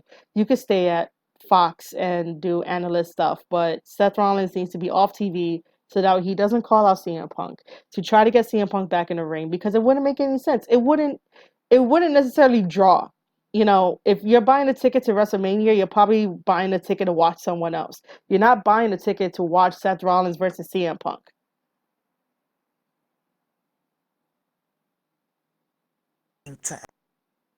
What happened? Feud. I said I wouldn't even know how that would start. To add fire to the feud. Well, .com, like Seth's tweet. oh, well, I don't think Punk is. He's not. He stated he is. There's no. I don't see him going in that square circle. He's been out of it. I don't either. They brought him back, and they brought him back because the money was right. And if the money is right, you as a human being will take it. If anyone out there says no, you're lying. Stop lying. You'll take it. Um, but yeah, that's what Seth Rollins needs to do. And I know, like, I rag on Seth Rollins, and the only reason why I do is because I know this guy could get better. But it doesn't seem he wants to get better. He seems like the corporate puppet that WWE needs, and the one that will always listen and not do the things that he wants to do, the way that he wants to tell his stories. And that's what I get upset about. It's like, I know you have talent, I know you have potential, but you haven't even capped it out yet, man. Like, you're still like Super Saiyan 1. You haven't even reached Super Saiyan God yet. God, man. Wow. And yet then he wants to call out people to like fight. No, he needs to be off TV. And that's as much as I'm saying on that. But if he gets off TV, comes back within maybe 6 months to a year as something different, with a different moveset, with a different feeling about him, then maybe he could get himself over. Because right now, it's like, yeah, you're not there. You're just, everyone is booing you. Everyone booed you for the wrong reasons, but you were the fall guy and you decided to be the fall guy. So that's half your fault for that. For that debacle at Hell in Cell. So yeah. All right, I want to move on because I'm gonna keep on this subject for like a long time. Just because I'm like, we could talk about this and how he can improve here and blah blah blah. But what I want to get to is the new drama that's on Twitter, and it's the whole Mauro versus Corey Graves type of thing. I do not care if when people hear this that they think that I am heartless. I am not heartless. I just see things in a very logical way. And I just don't think that the tweet that Corey Graves had tweeted out during the NXT Survivor Series, the NXT War Games, was not in direct route to Mauro at all. So what do you know about it, Gio? I saw his tweet. I didn't that it relates to Mauro. We have Hall of Fame and we have a former Ring of Honor wrestler / announcer. Yeah. It didn't seem like it a personal attack, and then I hear Mauro deletes his. Yeah, that's exactly what it is in a nutshell. So I'm not gonna bring up like any Twitter screenshots. It's all over the place. And today Corey Graves, when he was doing the After the Bell podcast, he did apologize. It's an apology, guys. It's an apology because you guys forced it upon him to like apologize when he did nothing wrong, and that's not me totally being on his side because I appreciate Mauro. I love that he's in the business. I love that he calls matches. It's just that, I know mental health is a huge problem and I need to like choose my words carefully because sometimes I could just say things and you guys might not understand like why I would choose it that way. But if you guys watch the Nigel McGuinness documentary and there's a scene where Nigel McGuinness and Mauro is there, and they're talking and stuff like that, and you can hear it. You can hear that Mauro likes to be a perfectionist. He wants to make sure that things go according to plan, and that with the notes that they have, that they're going over, everything should be flawless. Everything should be coming together. So automatically, that tells you that he likes to be a perfectionist. And I'm not saying that his mental health issues is not well documented. I'm not taking that away from him, but scientifically, as a human being, everybody knows this. You tend to hype yourself up for certain things. Whether you're a teenager and you're in high school, and your high school life depends on this one test, and you get super nervous, right? So how does that inflict on you to get super nervous? It's because people told you that if you fail, you won't be going to the next grade. So you automatically hype yourself up subconsciously to become nervous. And then sometimes that equals failure, because people put into your brain, oh, if you do this, this consequence will happen. The same thing when you become happy and you kind of overhype yourself, and then when the situation arises, you're like, oh, this isn't what I thought it was. Or what are some other situations, Gio, where like you hype yourself up? Um,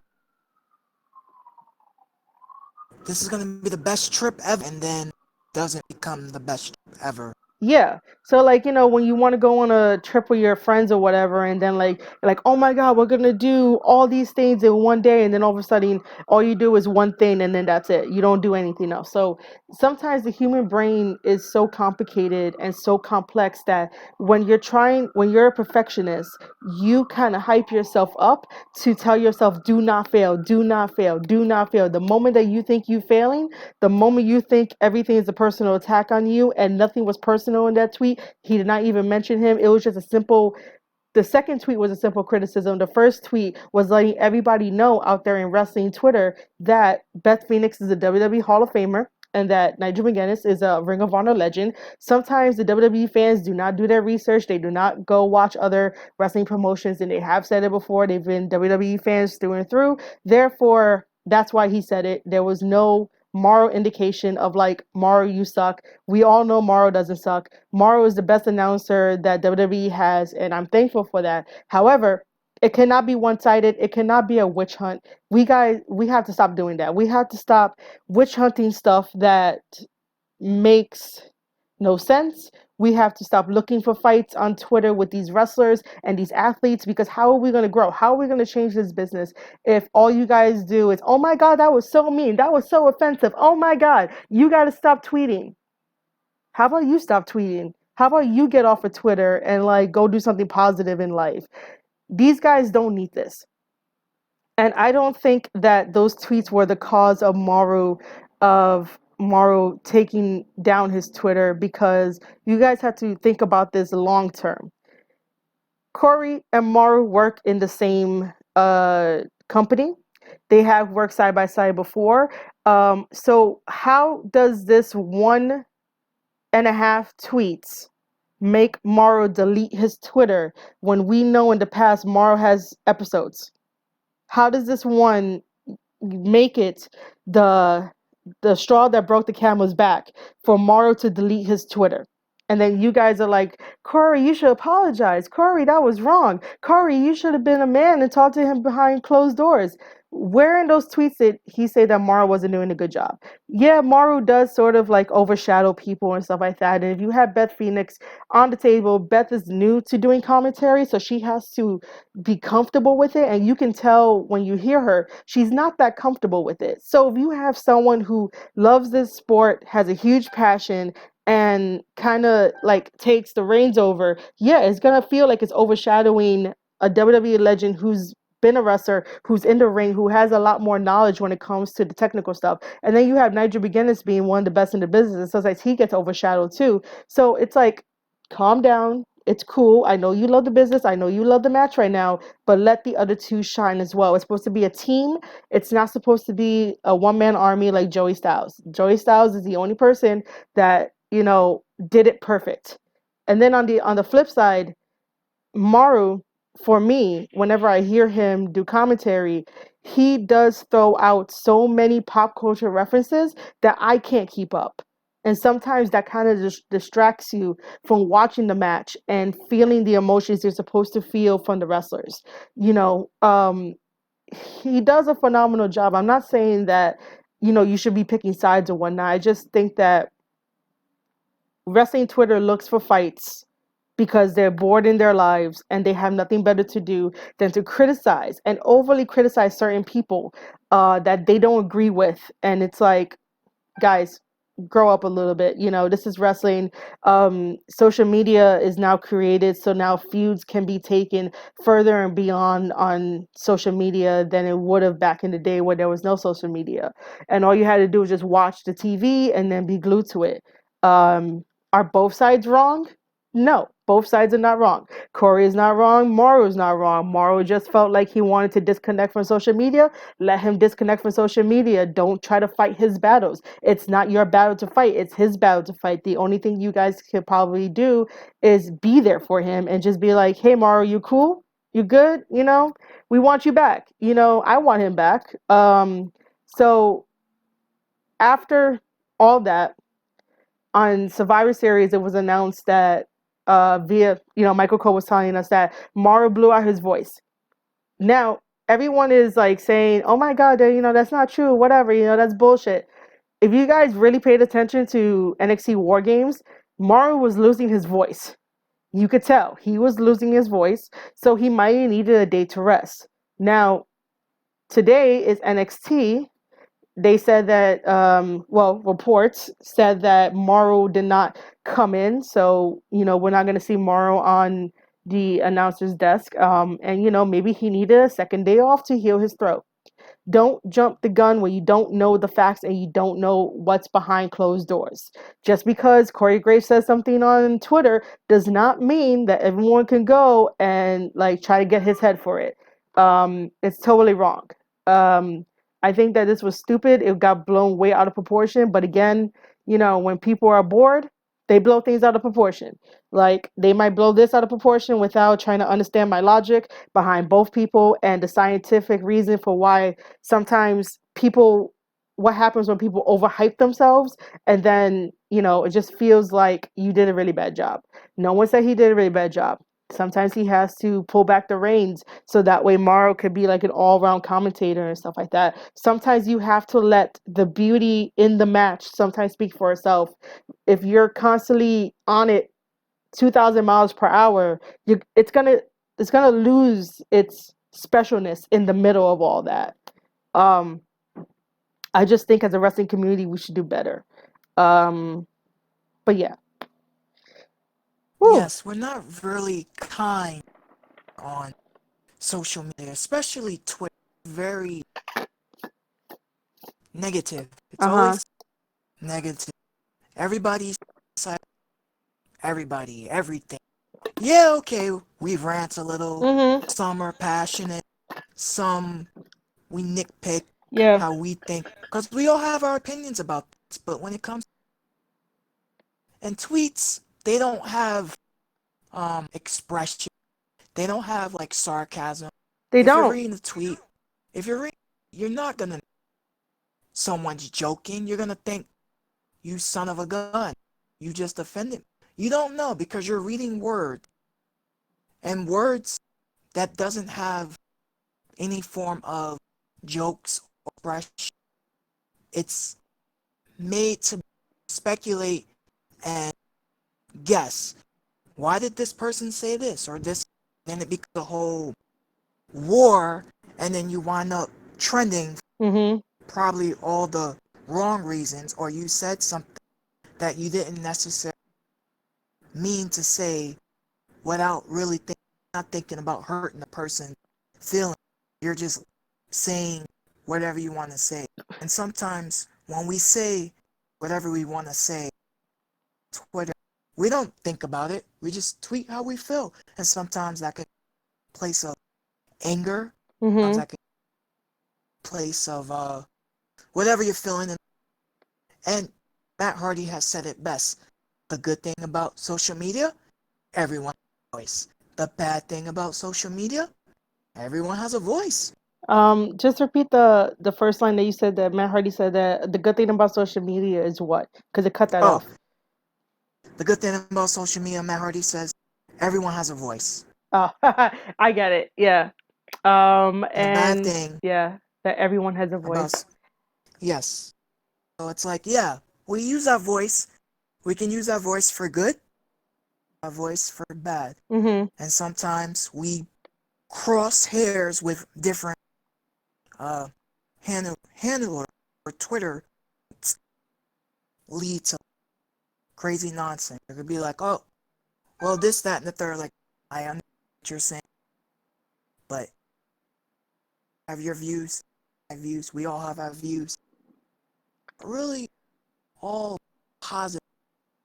Wrestling, we are not nice. We're just like attack on attack.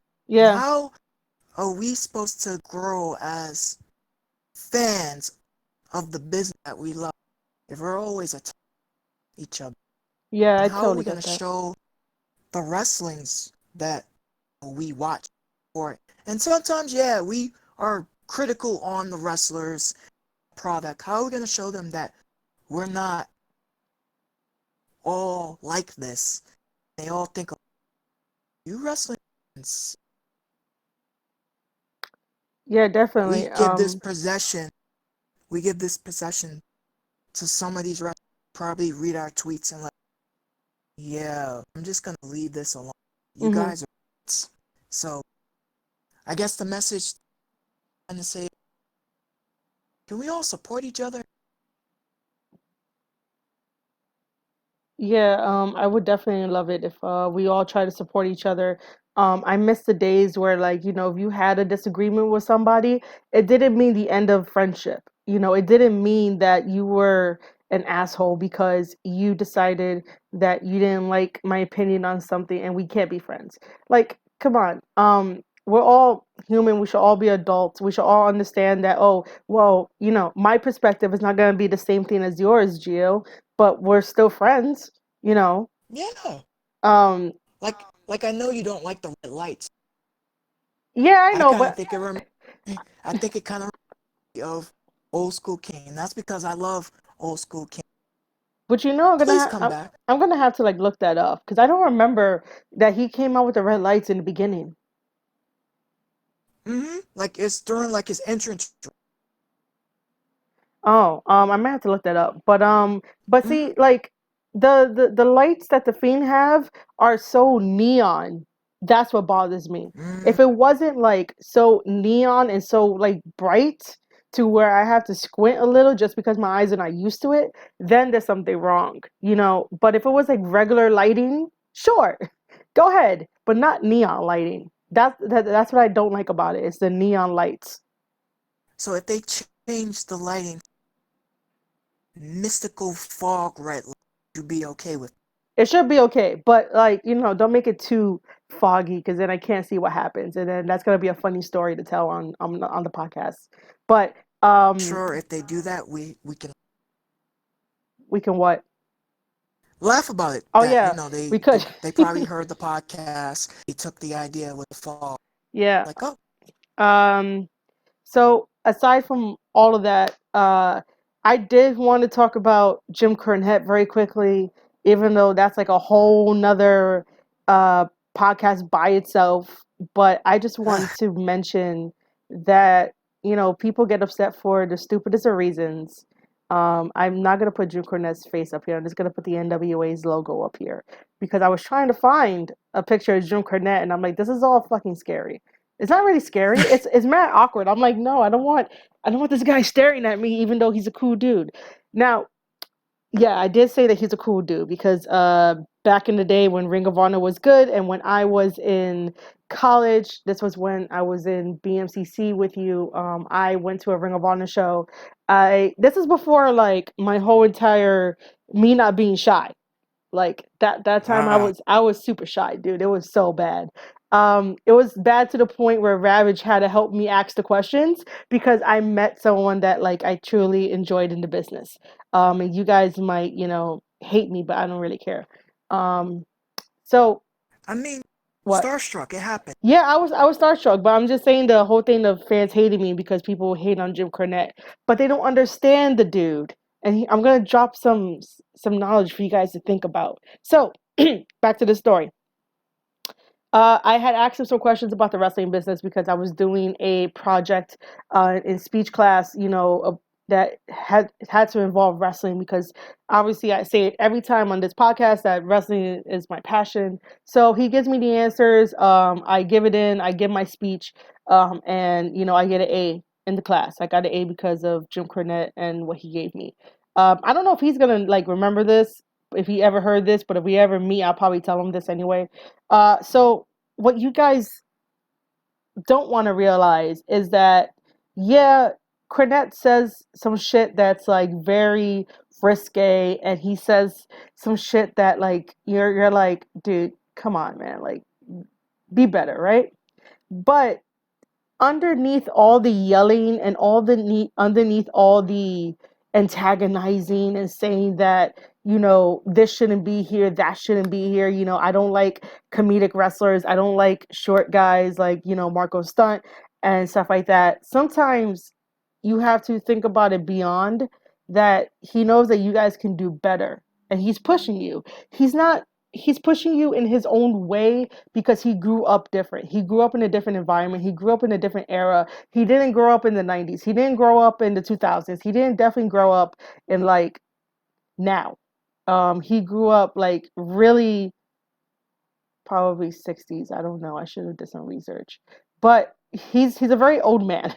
We're a very old way of thinking, a completely old way of thinking that hasn't changed. But he pushes people the way that he knows how. And the reason that you guys don't want to understand that is because you guys feel like it's an attack. Yes, it essentially is an attack, but he wants you guys to get better. I'm over Jim Cornette versus Joy Ryan on Twitter. I'm so over that.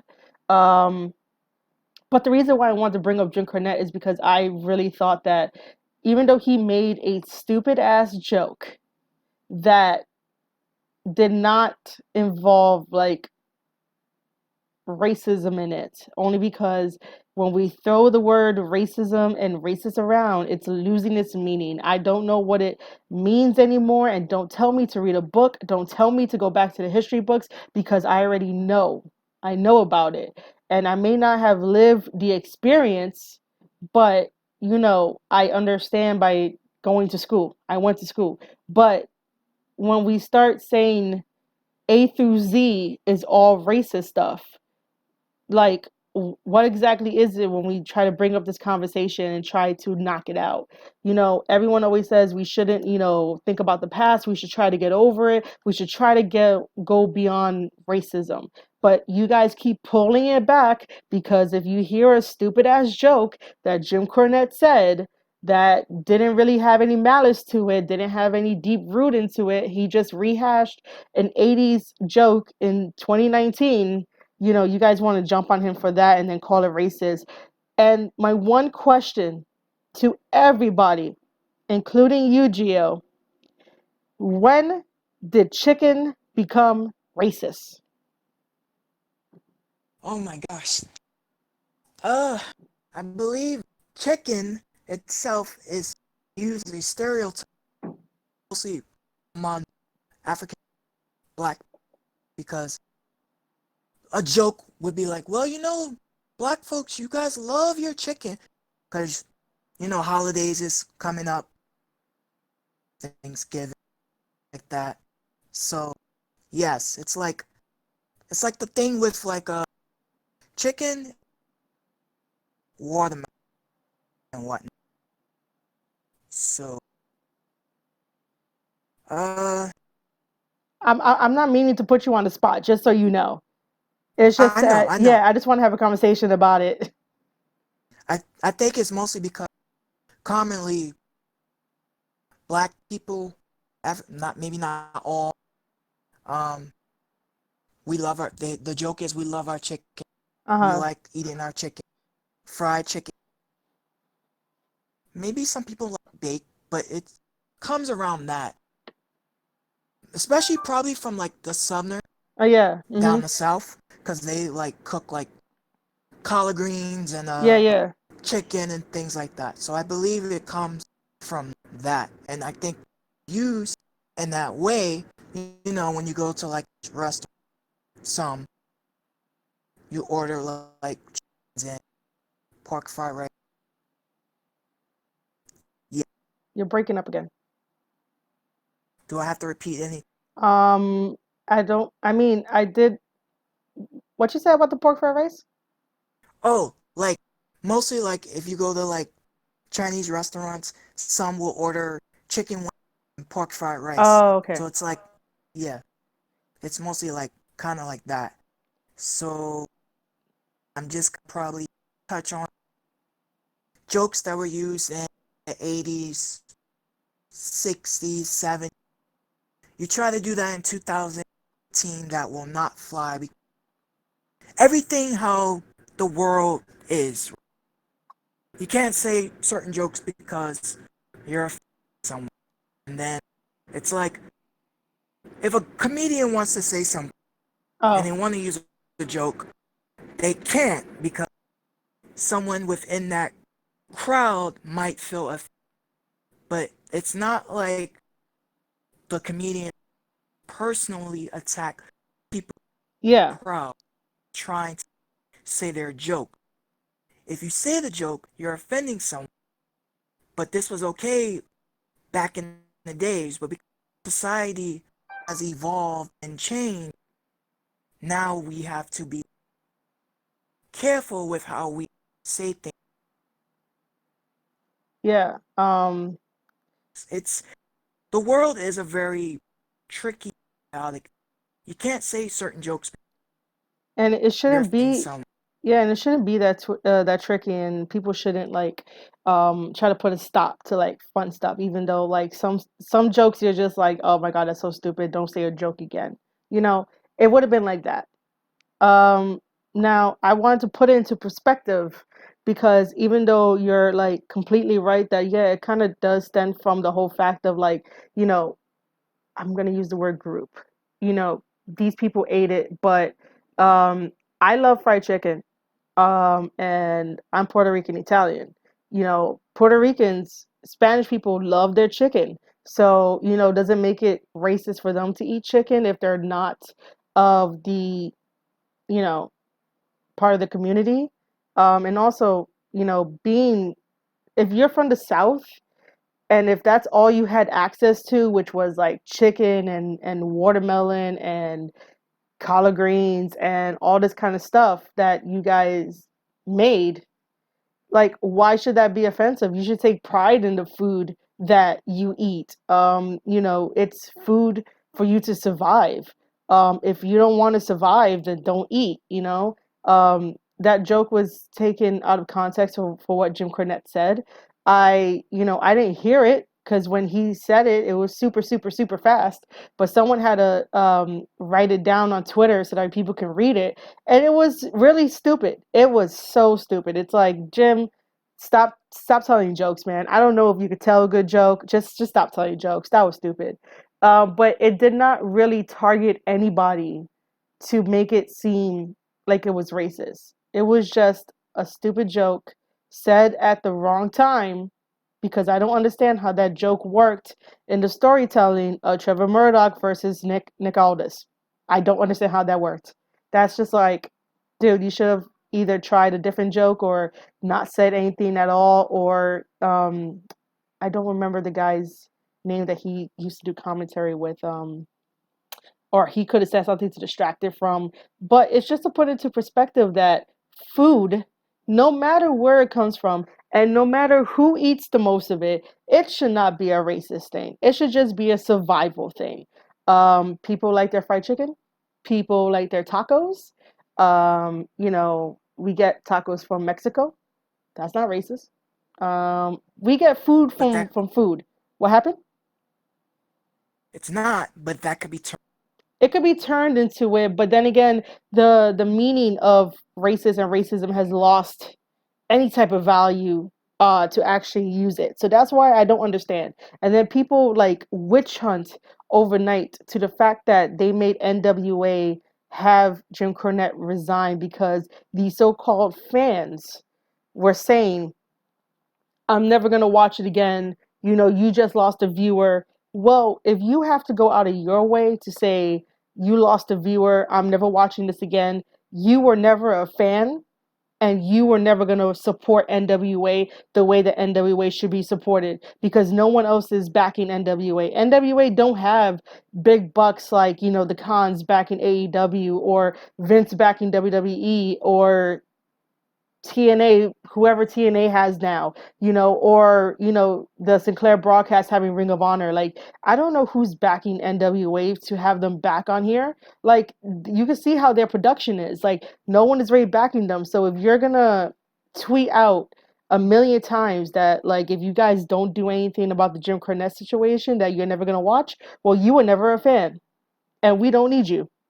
We really don't. Uh, and I'm not saying that like all of professional wrestling should be positive no matter what. You gotta have the bad to have the good.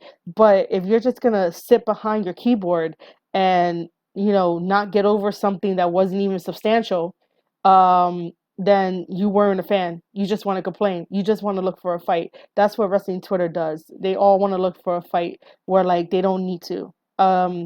Focus on trying to have the product better. Focus on trying to make the wrestling community more inviting. Try making yourself a better version of yourself rather than going online antagonizing people for little tiny things, not even big things. But then again, in the world of political news, if there's no huge scandal happening, you gotta pick on the small things. um I just didn't feel like that was the right call that NWA made, and they made a huge mistake, even if they had to listen to a bunch of fans who are not watching, because no one is tweeting about NWA right now. No one is saying that NWA is great and stuff like that. I'm not seeing that on my timeline. Everyone that complained to get Jim Cornette off are not there. Where are they? Where are the people that complain about like the tiniest of things? They're nowhere to be found. So I just think that sometimes companies need to have a thicker skin and not let social media dictate wrong decisions. Um, you know, they were going to stand strong, but they really didn't do it because they were really afraid that they were going to lose all the viewers and everything. And it's like there's other ways for you to guys get the viewers back. There's other avenues where you could go and get like stream revenue and stuff like that. Just talk to a streamer. Talk to me. Be fine. I would love to work for Go the on D NWA. Live. What happened? So go on D Live. They could go on D Live, they could, but they don't know anything about that. I haven't even mentioned any other thing. But TNA is doing really well on, well, I don't know if they're doing really well.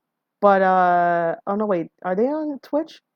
You have the Mexican promotion on Twitch. I know that. So like, they're on there. And I think TNA has streamed on Twitch. Either way, the point of this conversation about Jim Cornette is that you guys take things way too out of hand. It was a stupid ass joke. You should have just got over it. It was not that big of a deal because he only said it once.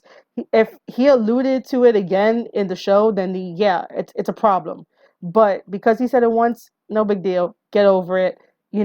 Focus on the match at hand, which was Trevor Murdoch versus Nick Aldis. But then again, you guys had to remember that people grew up in different eras. People don't think like you. You guys are forcing older generation to think like you guys, and that's kind of wrong. And that's why you guys are having the backlash, and you guys don't want to accept that reason why you're having the backlash. Everything takes time. Nothing happens overnight, and this was just a loss to NWA because I And just enjoyed his commentary and shit. But whatever. Hopefully we get to see him back. Luckily, you guys did not have him lose that much money because he still gets money from his merchandise. But the fact that you guys had a man, a human being, no matter what he did in the past, no matter what he said in the past, you had a human being lose his job, have him step down from his job. That is a form of bullying. Go ahead, Gio.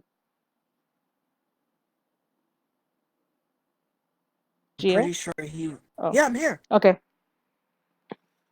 When you look at it that way, it probably is a form of bullying. That was like how he was getting his one of his ways of how he was getting his money was commentating on NWA, and he has ties to the original NWA. So it's like, do I need I to just want to step in for a second, guys. If you didn't hear that, I totally agree with Gio. Jim Cornette does have ties to the original NWA. Go ahead. the original? He made a comment. Was it the best comment? Could make No, probably could have said something different, but it's Jim Cornette, you know. The guy says whatever he feels like, you know. Yeah, that's totally right.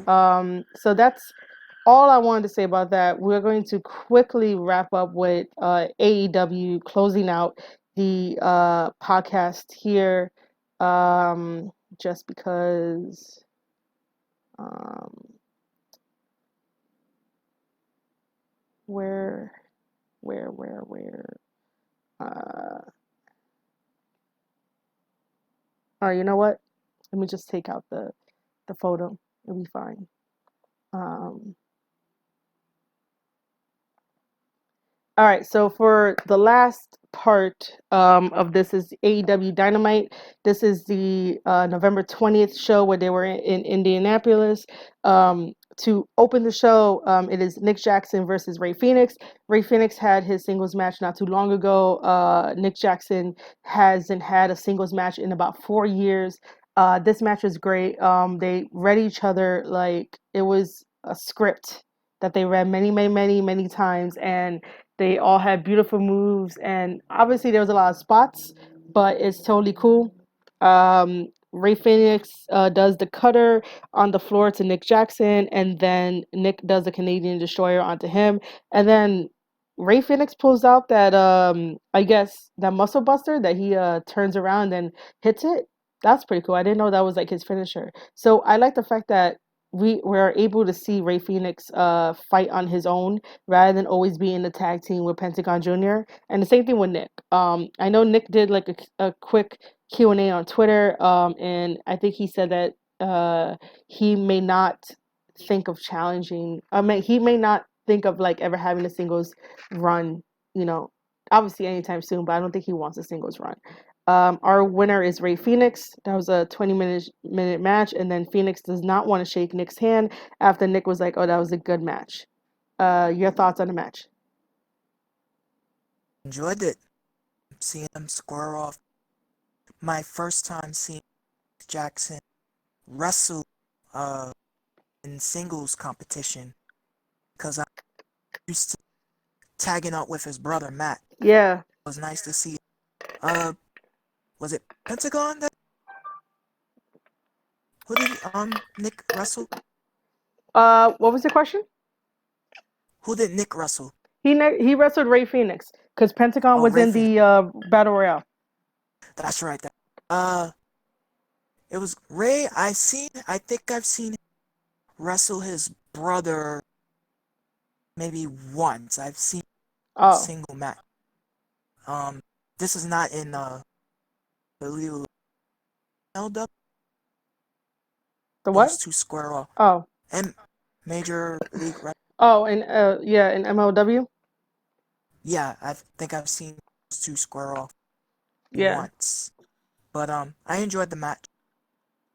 It really was nice. And then from there, we actually have a women's match on the main show, which is Britt Baker versus Sheeta. This one was actually good. It was a really nice battle.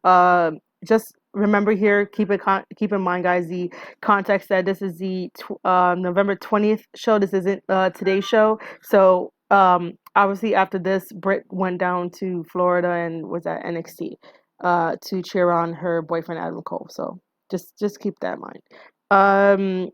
Sheeta did an old school move where she poked Britt Baker in the eyes, and then Sheeta won. I was surprised that Sheeta won. I thought that they were gonna give the win to Britt Baker only because I think that they want to build Britt Baker up, just so that she could eventually face again for the women's title. But how did you think about this match? I enjoyed it because we got to see some women action. Second, Hmm. just the second match.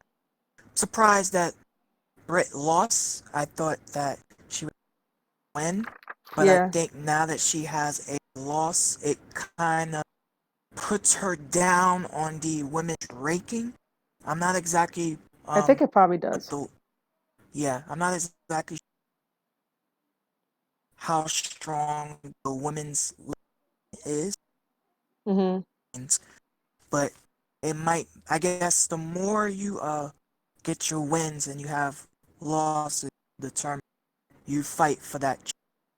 Unless she gets another win, or Yeah, but I heard that the ranking the company will be restarted yeah. next.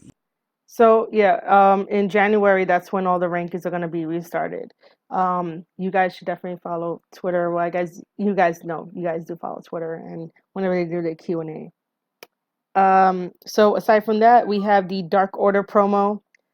I do not want to join the Dark Order, and that's all I have to say about that. But I do want to thank AEW for doing these little vignettes because I really didn't know who the Dark Order was, but I'm not joining. I'm okay. I got purpose. That was that supposed to be something dark? It felt like it was like you need a vacation. Come to the Dude, ah. you know that's how all cults start, right? They try to hook you with you need a vacation, but in reality you're joining, something darker and deeper and something I mean, beyond yourself. yeah, but I wasn't expecting that to be like happy. Happy? Huh. But that's how they get you. I mean, dude, if they showed Yeah, you something dreary and dark, you're not gonna join. You're gonna join if you see palm trees. I mean, yeah, but I wasn't expecting to see like I don't know if that's the actual face of the dark. Mm. It's like, oh, I thought they were just, but we never seen this before with them. No. So it was nice to see where they're going with this, and maybe we'll see more of these wacky vacations. Yeah. So, but am I interested in joining the Dark Order?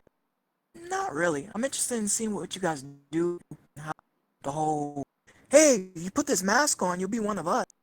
No, I But don't want to be a creeper. I don't want to build a seat for you. I'm good. I don't want to do yeah, that. but we already talked about, Yeah, we did. So the but next what? Um, I'm not for what happened? I'm past. No, Uh,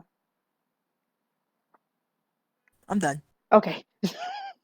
The next up is the battle royale. It's called the Diamond Dozen, where we had 12 people compete. So we had Hangman, Orange Cassidy, Chuck Taylor, Kip Saban, um, Jimmy Havoc, Jungle Boy, Marco Stunt, Pentagon Jr., Sonny Kiss, Joy Janela, MJF, and Billy Gunn. They were fighting for a chance to get a $43,000 ring. Think of it like a football ring. I don't know why this is happening. I'm not interested in the ring. I'm more interested in the fight. It was a quick battle royale where people got eliminated. And then the last two, it came down to Hangman and MJF. That means that today, they were going to be fighting to see who gets the ring. Neither of these guys need to get a ring, but I'm just interested for the match. That is why I care, just for the match. Your thoughts? I understand the concept of fighting. I did not know it cost that much. Yeah, Probably missed that info. But now that you, you totally cut out. What? I said now that you told me it's a ring, when a football Super Bowl and not like a champ. No, it's not like a championship ring. I mean, like you could think of it like a championship ring because it's professional wrestling, but like to get the idea, it's like getting a football thing because like they're every one of those guys are like big football fans. So like Cody wanted to do it. It's a Cody thing. Um, I get it. Didn't he yeah, have like a like a yeah, ring at one time? Ring of Honor. yeah, He yeah, did do yeah. something. Yeah, that was a Ring of So Honor yeah. ring. So think of it like that too if you want to, guys. Um, I'll see how the match. I mean, I don't need to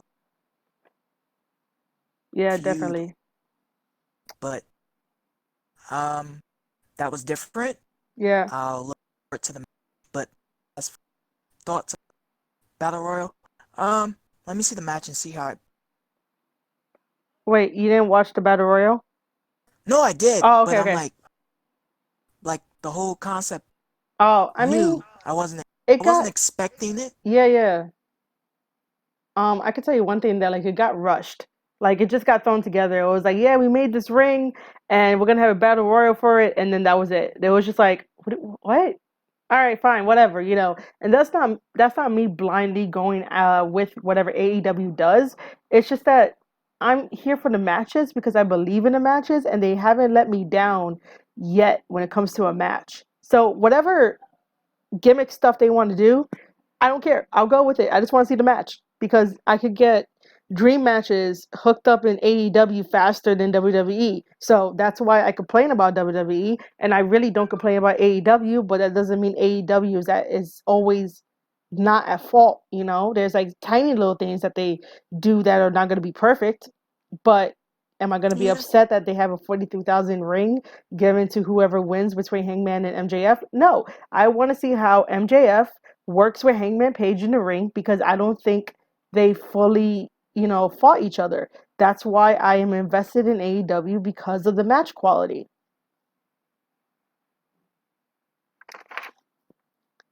All right. that's exactly. Oh, what? Oh, that really picturing itself just a match. Yeah. I was gonna what? Yeah. So the next thing is that Jericho comes out with his announcement. He's gonna have a celebration. We need Kevin Owens there. We know we're not gonna get Kevin Owens, but Uh, I had but tweeted we that to him. can. I was like, we need Kevin Owens there. But he didn't say anything back to me. But yeah, Jericho announced that he's gonna have a celebration, meaning today, and then SCU comes out, and SCU is all like, just talking to him and stuff like that, and then that's when the match for tonight goes down for Scorpio Sky versus Chris Jericho, which it's pretty cool. People on Twitter are like, I don't get it. I don't understand why they're doing this. If we're gonna do the whole rankings thing, we have to stay true to the rankings where like Scorpio Sky got a pin over Chris Jericho. Of all people, Scorpio Sky gets the pin. Why shouldn't he get a title shot? Just to see if he can hang. Like, I'm excited for And that. and And he what? he pinned the champion. Yeah, he did. Technically, if you pin the champion, You do should. somehow get a opportunity, at least considered. Yeah. So he got his champ. Well, Jericho made the championship with that segment. Yeah, definitely. So we go to our next match, which is Peter Avalon versus Luchasaurus. Luchasaurus wins. Peter Avalon is on his losing streak. That's all you need to know. The Yep. next tag match is Santana and Ortiz versus Private Party. This match was slow as hell. Slow. God, I was like, are we still wrestling? I'm so sorry. I usually never do that, but it's like, oh, come on, guys. You guys should have picked up the pace. Um, they did that whole upside down exchange where like, they got the guy up in the air before they bring him down for a like a suplex and whatnot. Like that was like, come on, dude, you're gonna kill the guy. All his blood is rushing to his head. The other thing that I will criticize, because I know people want to hear some criticism, the referees need to stop doing that. Stop counting for three. Even though Private Party won, they were supposed to win. The match could have ended, like 10 minutes ago, before getting to the actual finish. It still would have been okay, but they gotta stop doing that. That that whole false three really you see Yeah. here 1, 2, 3. Why didn't the bell ring? Yeah, especially in that angle and the way that it happened with this tag team match, it wasn't a good look. The other times you could hide it and it feels like a really good look, but for this tag team, it was just really, really, really, really, really, really, really bad. But anyway, uh, Private Party wins for that one, and then Sammy comes out to like attack Nick, and then Dustin comes out and helps out Nick and Private Party. Dustin is mad cool. And then we switch to Kenny Omega doing a promo against Pac, and I'm like, all right, bro, that's cool. I like how he's going back to like the main source that kind of got him started to be on the wrong path, where he's not in the right mindset. So, I like that, but Pac is so angry and mean that I'm like, don't get hurt again, Kenny. Really? Don't get hurt. Um, and then we go on to the main event of John Moxley versus Darby Allin. Darby Allin would not have survived in WWE. Darby Allin would have been just a footnote if he ever signed with WWE, because this guy is super creative. Who in the history of professional wrestling will come out with a freaking body bag that has Mox written on it, and then his entrance is that same body bag, and he gets out of it. He put up a good fight against Moxley, but in the end, it was way too much for Darby to handle. So Moxley is your winner. It was very clear that obviously there are two different sizes. Moxley is way more heavier than Darby Allin. Darby is like so light that he could be thrown around and do whatever. But it just shows you the heart and passion that they're willing to try to make things work, and try to get a crowd reaction to it. Um, I was I think that there should be like a part two. There should be more build up, just not too quickly. Just plant the seeds and let that happen. But that's the end of AEW. Gio, you want to add anything? Um, Darby's good. He's really good.